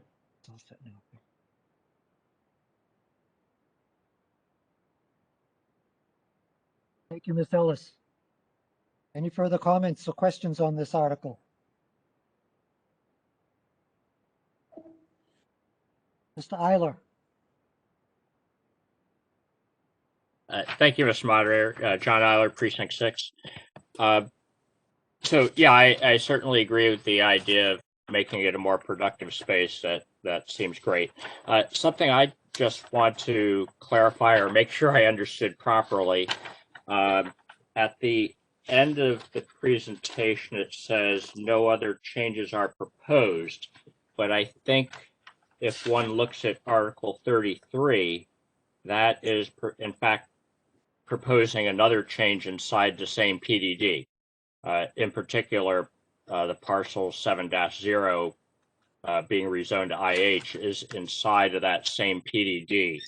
So I just wanted to make sure that we're properly considering these two things in conjunction. I'm not saying it's necessarily a bad thing, but I would like to make sure I'm understanding that properly. Is that correct? Mr. Moderator? Mr. Buckley, go ahead, please. The way this PDD was originally drafted, it had, as Ms. Kastner indicated, it had three distinct parcels, A, B, and C. One was limited solely to a restaurant use, which is where Eddie V's is today, and the other was a hotel, and this is the retail pad. The retail changes are being only focused on parcel C, which is the retail pad. You're correct that the overall PDD is the subject of a future warrant article, but these changes only apply to that corner parcel, which is the retail pad. Thank you, Mr. Buckley. And if I may follow up? Go ahead, Mr. Eiler. Thank you. So just the other thing that I would point out that I'm a little less comfortable with is by allowing BG uses here, the one thing that would seem odd is that would allow a supermarket by special permit, and this would seem like being right across from the mall, it seems like that would generate the kind of traffic we're not necessarily looking for. And as Mr. Pearson has pointed out in the past, special permits aren't as special as we might think. So I would have concern with supermarket being a potential allowed use here. Mr. Moderator, if I could respond? Certainly, Mr. Buckley, go ahead. We are not changing any of their parking ratios or any other dimensional ratios, so there would be very difficult to be able to park a supermarket because you cannot go onto the other sites to do the shared parking.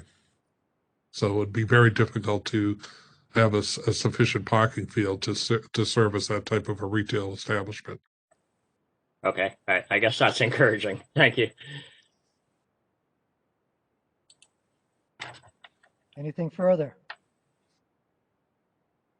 Okay, seeing nothing, we have to take our first vote is on the amendment. Whether we're going to vote to change the article to with the proposed amendment from the ZBRC. Polls going out.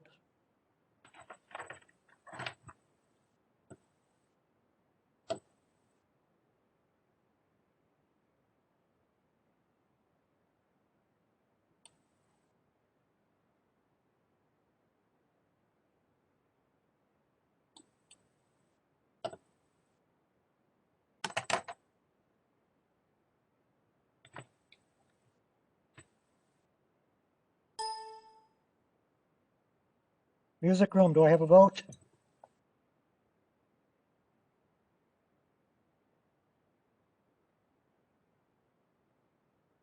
Thank you, Mr. Moderator. We're 5 in favor, 0 opposed. Thank you. Science room? Thank you, Mr. Moderator. 4 in favor, 0 opposed. Thank you.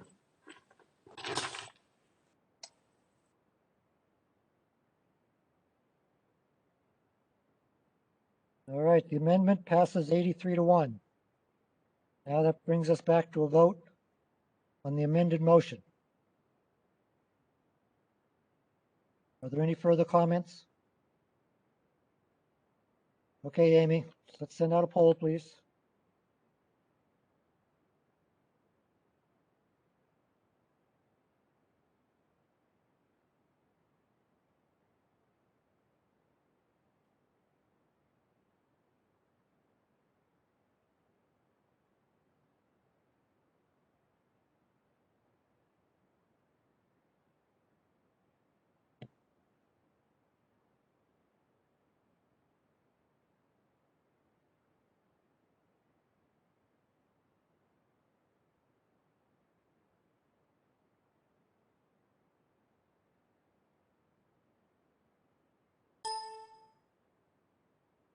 Okay, music room, do I have a final vote?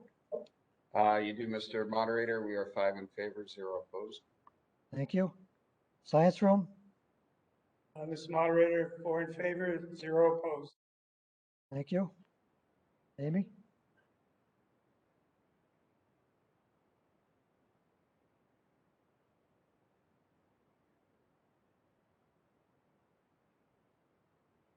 There being 82 in favor, 3 opposed. This article passes with more than a 2/3 majority. Thank you, Mr. Moderator, and to the body, please, everyone stay healthy. Thank you. Thank you, Mr. Buckley.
Okay.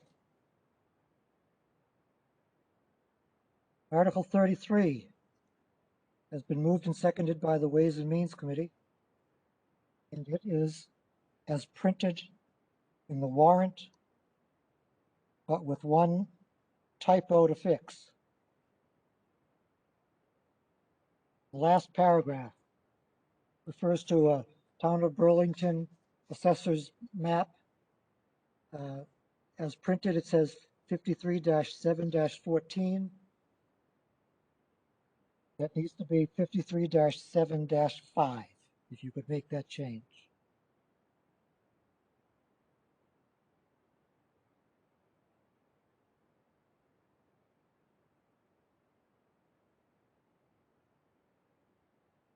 Planning supported this 4-1-0. Land use supported it 5-0.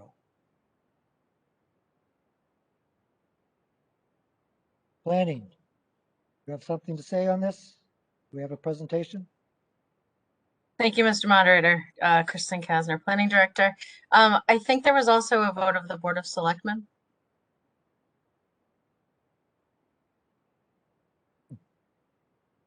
Board supported it 5-0.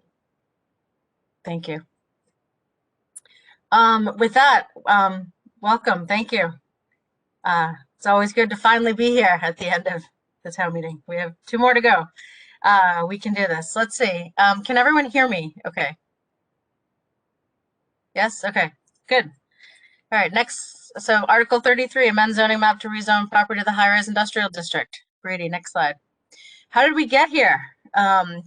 You guys have been with me the whole time over the last couple of years. Millipore came in 2016, 2017. And we said, oh, gates are open. Let's see what happens. Not much happened. So we said, well, what's going on with that? So 2019, you know, how to catch this $10 billion industry called life science. We had a number of initiatives that came through town meeting, some redo of some definitions and so parking calculations and dimensions. 2020, we realized the IH district, this is great. We have life science by right. Now that we're mass bio, that's great. But the IH district, well, the IH district needed some work. So we put some work into the IH district, changed some of the dimensional criteria, as well as rezoned 3 properties into the IH district in January of 2020, 60 Blanchard Road, 300 Summit, and 3 Vandegraff. All of those are getting tremendous attention. Azure is already moving into 60 Blanchard. They hope to be up and running this summer with a bunch of clean rooms to really a good position and kind of to help startup companies, clinical trials, and others get much bigger. And what do we need to do now? What we really need to do now in terms of positioning is keep the momentum going, look at opportunities, and try to figure out how can we continue to attract different types of industries, especially diversifying after COVID. What the number one thing we have seen is that we are way over traditional office space. So what can we look to be doing to diversify, and how do we within diversifying harness some of the opportunities that are out there, especially in the realm of infrastructure. Next slide. As mentioned previously in 19 and 20, Boston is the epicenter of the life science industry. Life science buildings are higher costs, which higher rents, which increase value, which increases tax revenue, which is very good for us. We look at a lot of other things, but that's certainly not one to shy away from. There's currently right now 3.5 million square feet of lab demand in the market. So they're really looking everywhere. And what we have heard, continue to hear, speed is key to location. So therefore infrastructure availability and permitted space is very important for us to keep this momentum going. Next slide. As mentioned, we've had a couple comments of high-rise industrial. I don't want high-rise buildings along the highway on this side. Well, the high-rise industrial is a huge misnomer. We did not rename the district. It was designed in 1977. The district was created pretty much, if you want to look at a definition picture of what this district created way back when, in 77, it is 7 New England Executive Park, or 700 District as it's named now, a height of 155 feet and huge buffers. We changed all that in January of 2020 to really bring it back down to IG levels. It's slightly higher than IG, from 80 feet to 90 feet. However, in the bylaw, there is and will remain height that steps from the distance from RO. Setbacks are all the same as IG, and the floor area ratio, as we've discussed in previous town meetings, is on the amount of lab square footage. If you have that in your building, you can go to a 0.5 FAR. What are we looking at? The sites. The sites listed are Cluster A, Cluster B, Cluster C. We looked at these sites for a number of reasons. One, kind of what are some of these areas that are kind of at the end of their chapter, and the other is so that's Cluster A with the cinema and the extended stay hotel. There's the lease of the cinema is still there. The cinemas will be there for a couple more years. There's no demand at this point, but we believe that site is a very critical site for something to land there with the cinema and the extended stay. It's a great site. It's kind of high up on a hill. It has great highway visibility. If you're looking to land a big fish, this is a good site for it. But again, nothing's in the works immediately. We just want to, again, reposition these sites to try to think of future planning to attract different types of uses. Cluster B and C are a little bit different. They're in clusters for the most part. Cluster B is common owners, two owners among the two, kind of have somewhat of a campus feel. Cluster C is all one owner, same type of kind of campus feel. Cluster B and C is going to see more of re-tenanting than most likely a lot of new construction, and especially in the shorter term. Both of these sites, especially Cluster B, is built out pretty much up to the 0.5, or actually one site above the 0.5, so you're not going to see significant increased area. It's really, again, this is trying to diversify the sites. Next slide. Why clusters? So these are all kind of buzzwords, kind of the marketing piece of this, of getting attention in the market. Clusters, linkage, opportunities, and infrastructure. The cluster of location, amenities, and talent is really what life science and advanced manufacturing industries are looking for.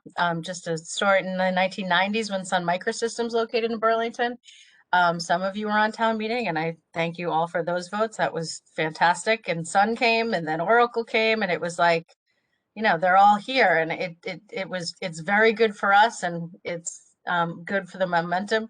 What we are seeing in the past as well as recently, medical device clustering, additive manufacturing, and 3D printing sector, especially recently in the metal 3D printing companies. We have 5 companies in Northwest Park, and they're really all here because they're here together. And we have, I think, represented almost all the different types of metal 3D printing in the country represented in Burlington, you know, in not a ton of square footage, but it's amazing that we have that cluster. And the last piece that's huge is realize infrastructure feasibility and funding opportunities. Or not necessarily last, but second to last, is that I'm sure many of you have heard about, you know, a lot of this funding coming through COVID, but as well as the state moving to centralize a lot of their application, and of course the federal infrastructure bill that's being discussed now. And what we have been very successful at in the past is really matching funding, projects, public-private funding, to get a lot of the infrastructure complete. And again, last but certainly not least, is the link to our institutional partners, especially Northeastern, to our commercial sector. Next slide. And this just is an aerial showing the Northeastern campus, which has kind of been on its little corner back here. We have the Mary Cummings Park, which the trustees now manage, which is a huge asset for Burlington, and to try to create some additional walkability and kind of permeability of the park and accessibility to the park to more of from the areas of Burlington. Next slide. Again, Northeastern, if any of you haven't been up there, they have tremendously improved the campus. They have the Costa Center built a little bit after 2010. And then the new lab building that they have up there, Lab and Innovation Center that they have up there, which has brought in a ton of partnerships from, and this is at that building. The Northeastern establishes global partnership to improve quality of medicine. They have had a Mass Bio Council, anyway, huge grant for some bio labs in the space. They've actually developed their entire testing lab for the university system of Northeastern to allow all of the students to go back to campus, is all done here in Burlington. Next slide. Again, so why now? So we're bringing together institutional partners, commercial, marketing these spaces as, you know, friendly to the industries that are really growing in Massachusetts. An opportunity and timing, that there's money out there to get. The Massachusetts Planning for Growth One-Stop Initiative, federal funding, all-time high. It's really, how do we draw that dotted line to those areas?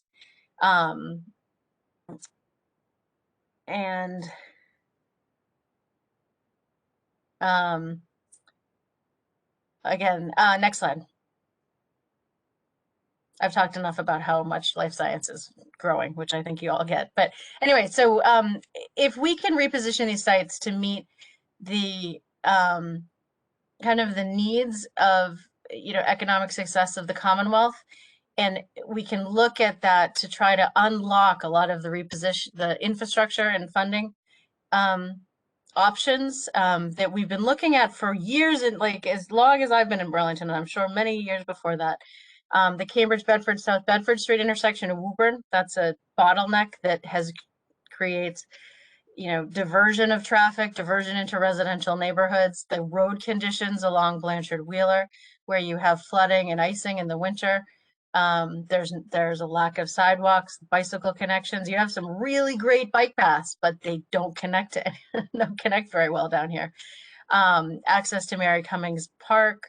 And again, as I mentioned, the cut through neighborhoods. So, and earlier was mentioned the sidewalk funding, and this area and this neighborhood actually was one of the highest respondents of areas that needed sidewalks in that whole study. So in terms of priorities and sidewalks and trying to get these important infrastructure improvements. You know, these rezonings, and I will say up front, they don't guarantee that we get it. We are putting a grant application together for that's due in June to try to get some funding for feasibility and planning for this corridor. So then next year we can go after capital funding. Does something like this and repositioning these sites help tell that story to get some funding? It certainly does, but certainly don't want to say, you know, absolutely it will. Next slide, please. These are just some of the area now and some of the things that we hope to get with some bike paths and on-street bike. And then this slide is showing, this question came up about FAR within the clusters, cluster A, B, and C, because IH does carry the ability to go up to a 0.5 if this the site could handle that. But as mentioned, cluster B is already pretty much there. Next slide. This slide illustrates the measurement of height from an RO district. The Blanchard Road homes, I'm sorry, Blanchard Road, the South Bedford Street homes that, you know, a long time ago were called the Army houses, but now certainly a long time since then. Those would affect cluster C. So we would go from 30 to 90 feet staggered out. That's what the slide shows. And then where the water tower and the cell tower are on Blanchard Road, that's also zoned RO, so you'd have a measurement from there. And next slide. So just a no vote would keep things as they are. Currently all, but as mentioned by Mr. Eiler earlier, all of these sites are in the general industrial IG district. And the hotel is in the South Ave 1 PD. And a yes vote would help us unlock the potential to give us tools to create a vibrant corridor while ensuring that appropriate traffic and infrastructure are in place to accommodate kind of the next chapter and evolution of different industries along this corridor. Just timing wise, as mentioned, these applications are due in June, which is why we pushed some of these efforts to this town meeting versus pushing them out to September. And I think that's all I have. So next slide. Questions. And I'd rather see your faces than the question slides. So with that, I hand it back over to you, Mr. Moderator. Thank you. Thank you, Ms. Kastner. Mr. Pearson, did land use wish to speak on this article? Monty Pearson, Precinct 3. Thank you, Mr. Moderator. Yeah, land use approved this after going through it carefully, and we think that there are two things about this that are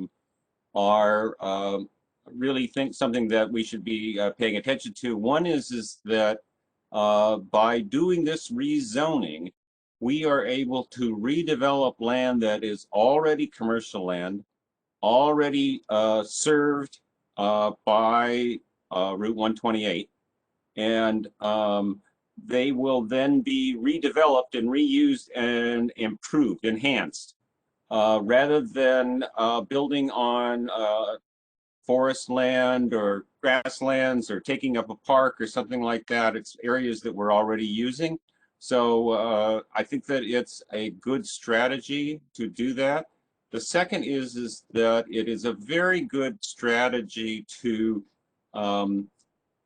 put the access of development alongside of the highway. Just like Mall Road parallels the highway, Blanchard Road parallels the highway, and it makes it easy to get to. And Blanchard Road, we know, has a lot of infrastructure problems with it. It's too narrow, it's too winding, it doesn't have sidewalks, it doesn't have street lights in the right places, et cetera, et cetera. And this offers us an opportunity to both redevelop private land, but also to make that corridor of Blanchard Road an asset to the town rather than a problem area.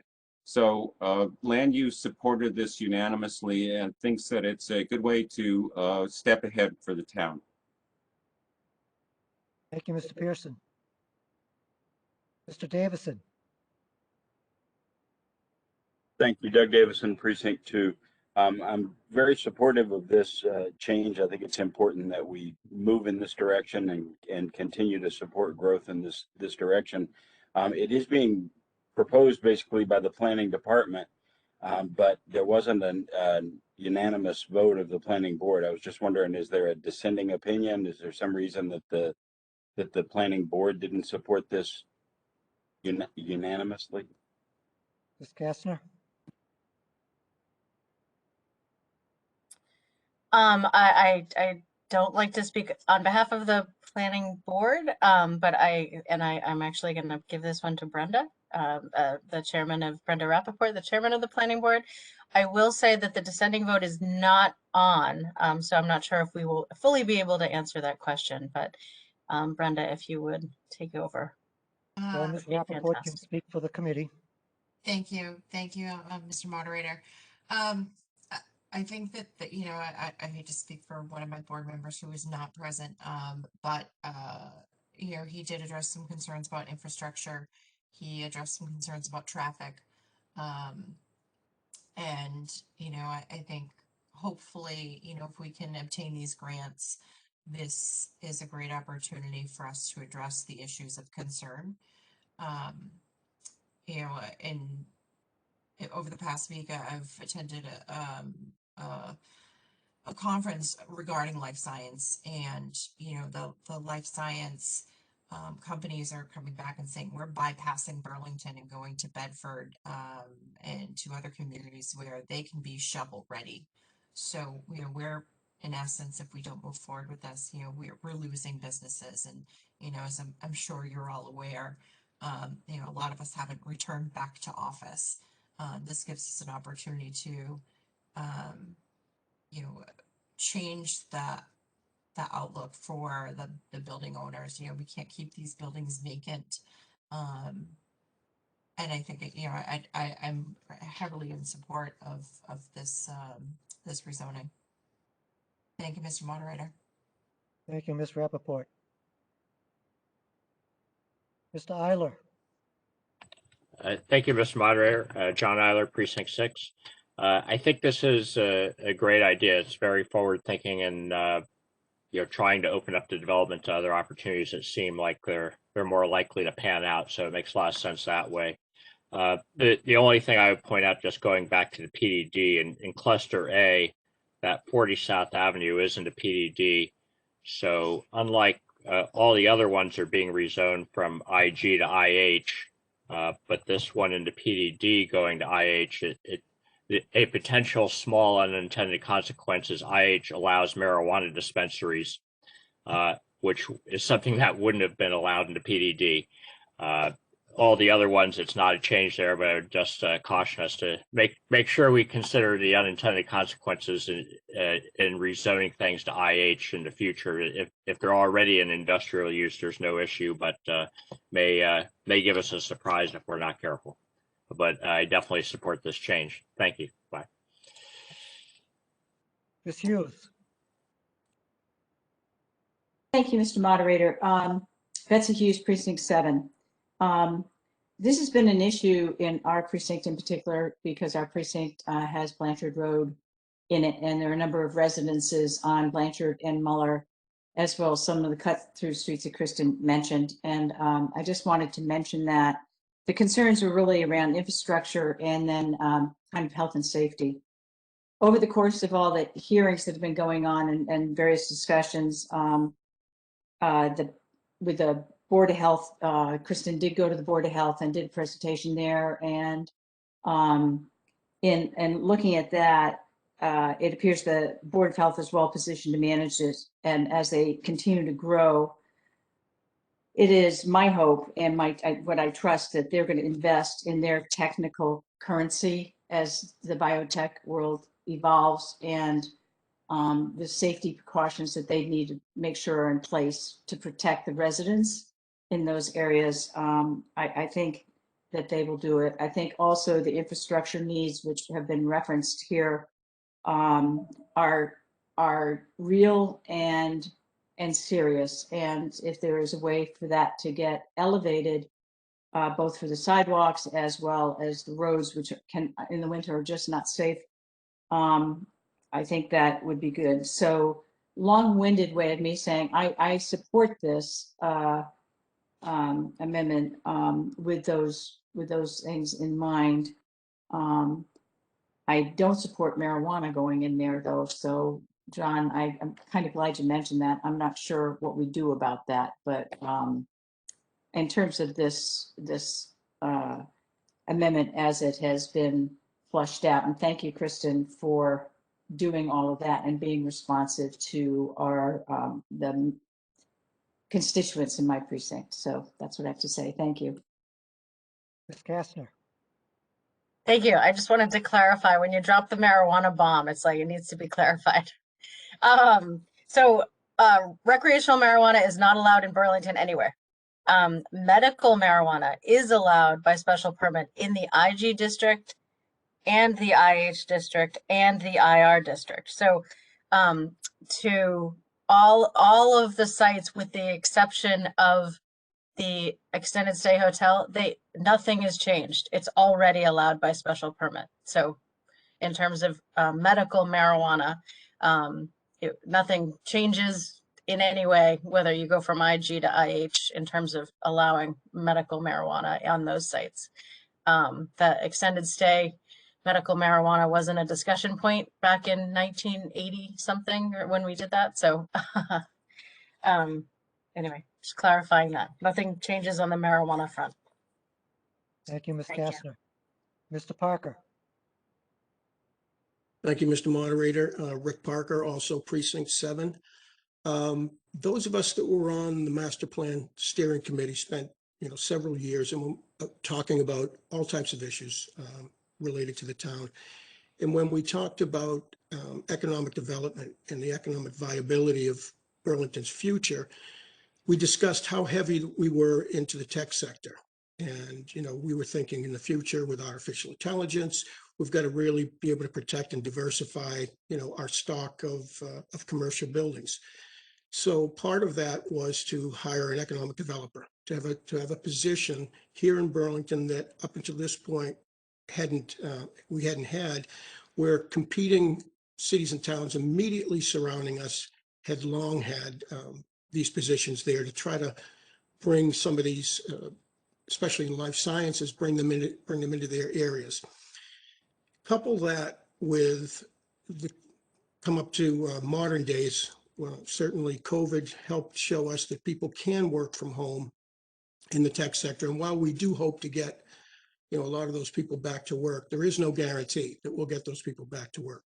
The life sciences business tends to put a real investment in the building. And while I've heard the talk about shovel ready, we really need to be hammer ready with some of these buildings along that corridor that are ready for smaller companies to come in. It was a great move to get Azure clean rooms here, because that really starts, a lot of companies use that.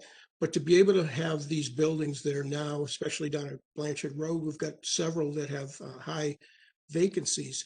To have the life sciences companies be able to move in there fairly quickly is critical to try to turn some of these vacancies into tenants. And if we've gone the route of hiring the economic developer, we really have not given her the tools she needs to compete with these other towns. And as Brenda Rappaport had mentioned, I was also at the Life Sciences Forum, and the surrounding towns, are gobbling up these companies. And when we talked to the companies that located there, they said speed to the building was key. But another thing that they said that was critical was access to restaurants and gyms. And that was pointing squarely at Burlington. So they're going to be utilizing our amenities, but we're not going to get that commercial tax base that we so highly depend on. And I think Mr. Doherty spoke about, earlier in town meeting about getting that $200,000 for legal. We do know that these buildings that are strictly office are not as valuable as they once were. So I think we really have got to think about opening this up to life sciences for the future, for some of the larger companies coming, but immediately for some of these smaller companies to fill up these buildings and really, getting the zoning in place is critical to giving Melissa Tintacalis the tools that she needs to be able to attract these companies. So I wholeheartedly endorse this warrant. Thank you, Mr. Parker. Mr. Monaco. Thank you, Mr. Moderator. Frank Monaco, Precinct 4. I'm going to go way out of my way to not repeat all the favorable things that have been said. I think they're all dead on. And I am very much in favor of this, but I want to point out one additional thing that you might not so quickly be aware of.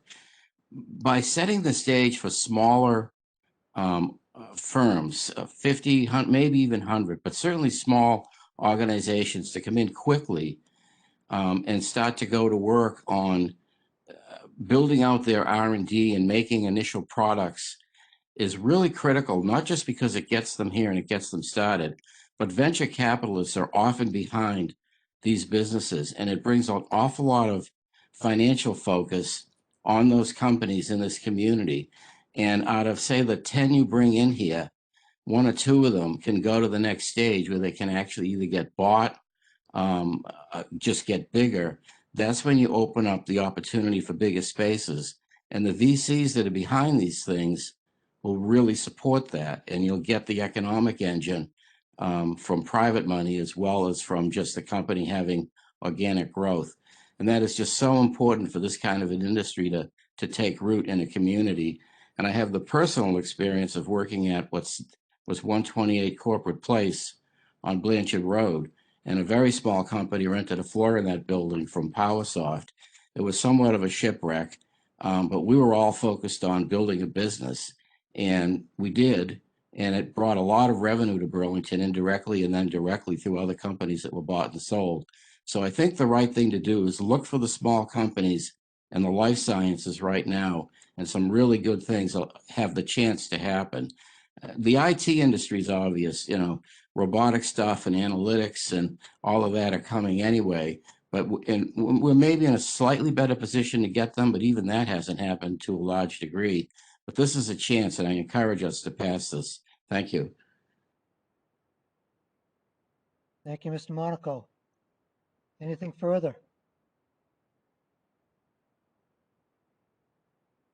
Seeing nothing further? Amy, if you could send out the poll.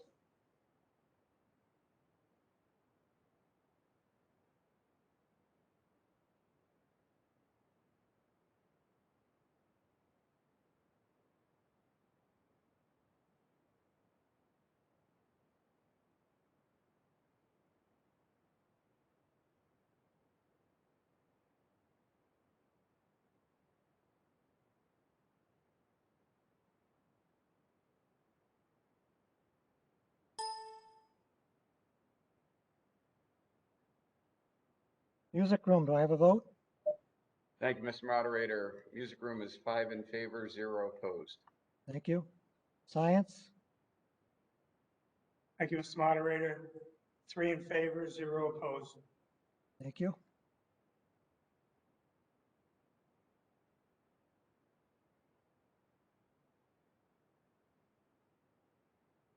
There being 77 in favor and nobody opposed, I think we got a 2/3. This motion passes. Thank you.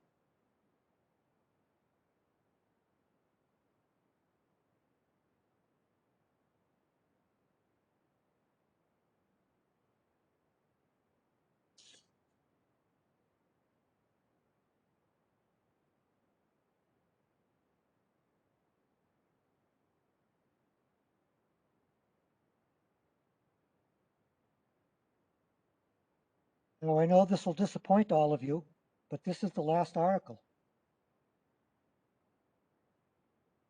Article 34 has been moved and seconded by the Ways and Means Committee.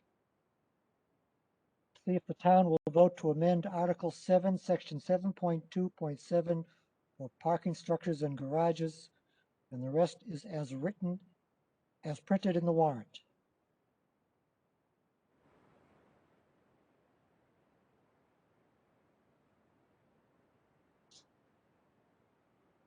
Planning supported this 5-0. Zoning Bylaw Review Committee supported it 8-0-1. And land use supported at 5-0. Ms. Kastner, are you speaking on this? I am. Thank you, Mr. Moderator. So this is the article that's all in front of you. So I'll go to the next slide. Just to quickly, what is building to ground area percentage? Building to the ground area percentage is the lot coverage of your building on the ground. In contrast, floor area ratio is the full amount of square footage to the square footage of the lot itself. So just kind of quickly with the graphic, 50% lot coverage on the left, a 50% FAR or 0.5 FAR, however you want to say it, could play out in a lot of different ways. But next slide. So let's see. So what went wrong? So we have been trotting along all perfectly for quite some time with understanding how we're interpreting our zoning bylaw. Buildings under the zoning bylaw are, parking structures are not considered buildings in the zoning bylaw. However, in September, when we approved the escadrille, we put a specific provision to note that in the BG district, the parking decks would be subject to building to ground, but we didn't specifically call that out. Next slide. Next slide, please. So in this section, section 7271, we specifically said and called out all of the new parking structure definitions. If you remember, we also approved parking structure definitions that were presented by the Zoning Bylaw Review Committee. And then we said, okay, all of those now are included in maximum aggregate building to ground. So when we were actually just talking about the BG district when we were discussing the amendment that related to the escadrille proposal. 7272 specifically was designed for that BG of being with a function facility. Lot area must be 150,000 square feet, etc. And it had a green space requirement to make sure green space would be the amount of footprint. What we didn't talk about at all was how this affected all of the other districts, not all of the others because there's only one that allowed for parking structures, which is the IH district. We also allow for parking structures in IG, but only in relationship to a hospital, which is the Leahy Garage, which is already constructed. Next slide. So in general, when you have a site, what do you think about? What really controls site planning? How much can I build? My site is X size. What is the FAR? My building can be X FAR. What are the setbacks? Then what does my footprint look like, building to ground percentage, and then how much parking? So these are kind of the controls that we have in place for what we can build. Next slide. So there were some questions early on, oh, this is such a nice way that we can limit growth. Well, as we've talked about previously, there's kind of, carrots, sticks. There's also, as some talk about, unintended consequences or unintended outcomes when we really don't look at what really happens when we have to choose between these. So by saying that your parking structure now must count in your building to ground percentage, you as developer, any person A as a developer needs to then say, okay, I need to choose between structured parking and revenue producing building square footage, which I don't, is not really an equation. I think that anyone would choose the parking structure. So that the unintended consequence is that you kind of push someone to surface parking, and a lot of surface parking where a structured parking might actually be a better site design for the site. So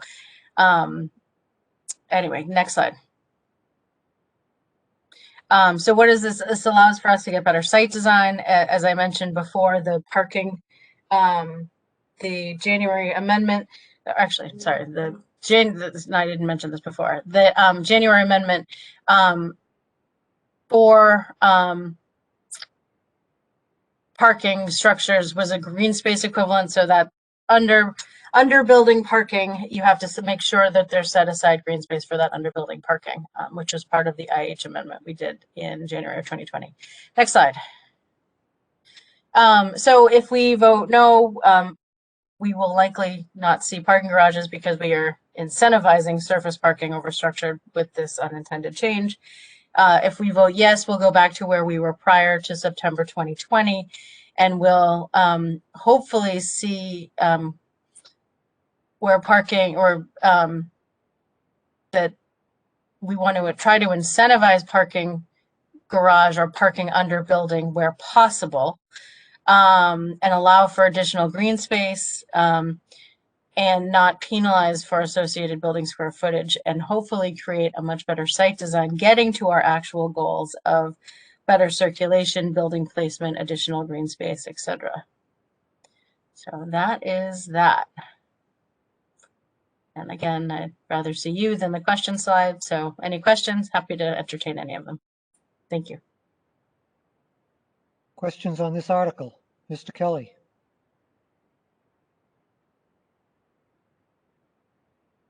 One of the questions I always raised about parking garages is because they can increase the density of usable square footage on the site, although we sometimes in the article or the zoning put some limitations to it. The weakness is the Board of Appeals can grant a variance. How did we protect against that vulnerability to uncontrolled density or the variance, or are we accepting that vulnerability with this? Mr. Moderator? Mr. Kastner, Ms. Kastner, please go ahead. So to Mr. Kelly's point, so when you're looking at a site, it's really, again, you're looking at what are the priorities of looking at development and what are your controls. So I'm not going to get into if the Board of Appeals grants a variance for more height and you might even say you're in the IG district, you're still in that 0.5 FAR. Unless, we could go forever in the what ifs of the Board of Appeals. But in terms of structured parking, could you potentially have more building if you could build structured parking? Maybe, but what are we looking at here? Because if we're looking at, you build a building X and you have to build parking for it. Structured parking is expensive. If you have to trade building footprint and build a building square footage for parking, you're never going to make the choice for the structured parking. So to the point of, are you kind of factoring it in that it might happen? But what is worse? Is it worse to have like fields of surface parking versus the flexibility of trying to manage the site design? And I just think that you're going to quickly go to, it's less expensive, I don't have to lose building to build surface parking versus structured. You still have those other controlling measures for setbacks and most importantly FAR for the amount of building you can build. You can't build more FAR than what is prescribed because you can build a parking structure. Can you, and as you remember with IH, we made sure that there was an incentive to build parking under on the first floor in podium style. So you could utilize that space for parking and not, again, be penalized in the height. And that's why we allowed the height to go a little bit higher. So I don't have a black and white yes or no to the question. It's really the choices and the incentives versus disincentives and what the actual outcome is going to be. And we feel that by keeping this in place, we're going to actually see a lot more surface parking and less flexibility in design than we would if we rolled back to where we had been prior to this, with not trading building square footage for structured parking. It's just a disincentive for the structured parking. So I'm sorry to Member Kelly that I couldn't answer as clearly as. Follow up, Mr. Kelly. maybe that's my fault. Maybe my question wasn't as clear as it could have been. Part of the incentive for a parking garage had always been to give more green space. And part of the difficulty I had was a variance from the Board of Appeals could defeat that green space gain. Is that vulnerability still there with this language? Ms. Kastner. I would argue that the vulnerability exists with or without this language. It exists as written, and it exists. I mean, you're still looking at footprint. I mean, when you're in a site that's, I think it exists whether we do nothing or whether we do something. The vulnerability of the Board of Appeals exists. If you can build structured parking, you can build structured parking in the IH. You know, it's not, we're not talking about it in the IG district. And yeah, I mean, whether or not if you're looking at like a one-story building versus a multi-story, you still have a height restriction. So I don't think the vulnerability changes very much in either scenario. Thank you, Ms. Kastner. Is there anything further?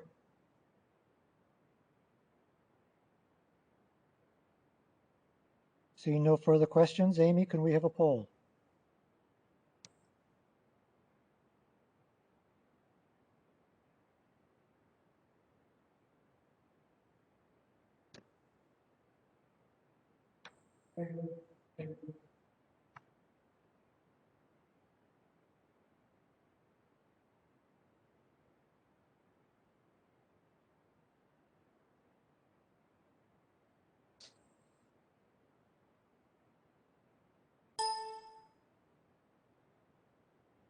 Music room, do we have a vote?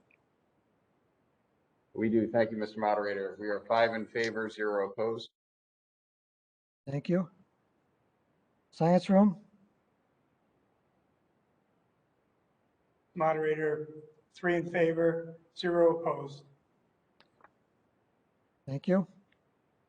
Amy?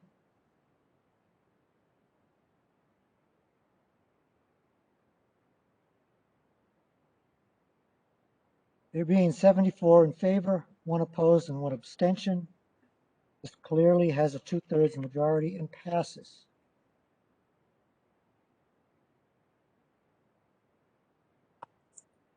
Well, thank you very much for your continued support. Motion to adjourn. Motion to adjourn. Do I have Second. all those in favor? Are there any dissenting votes? I guess we're adjourned.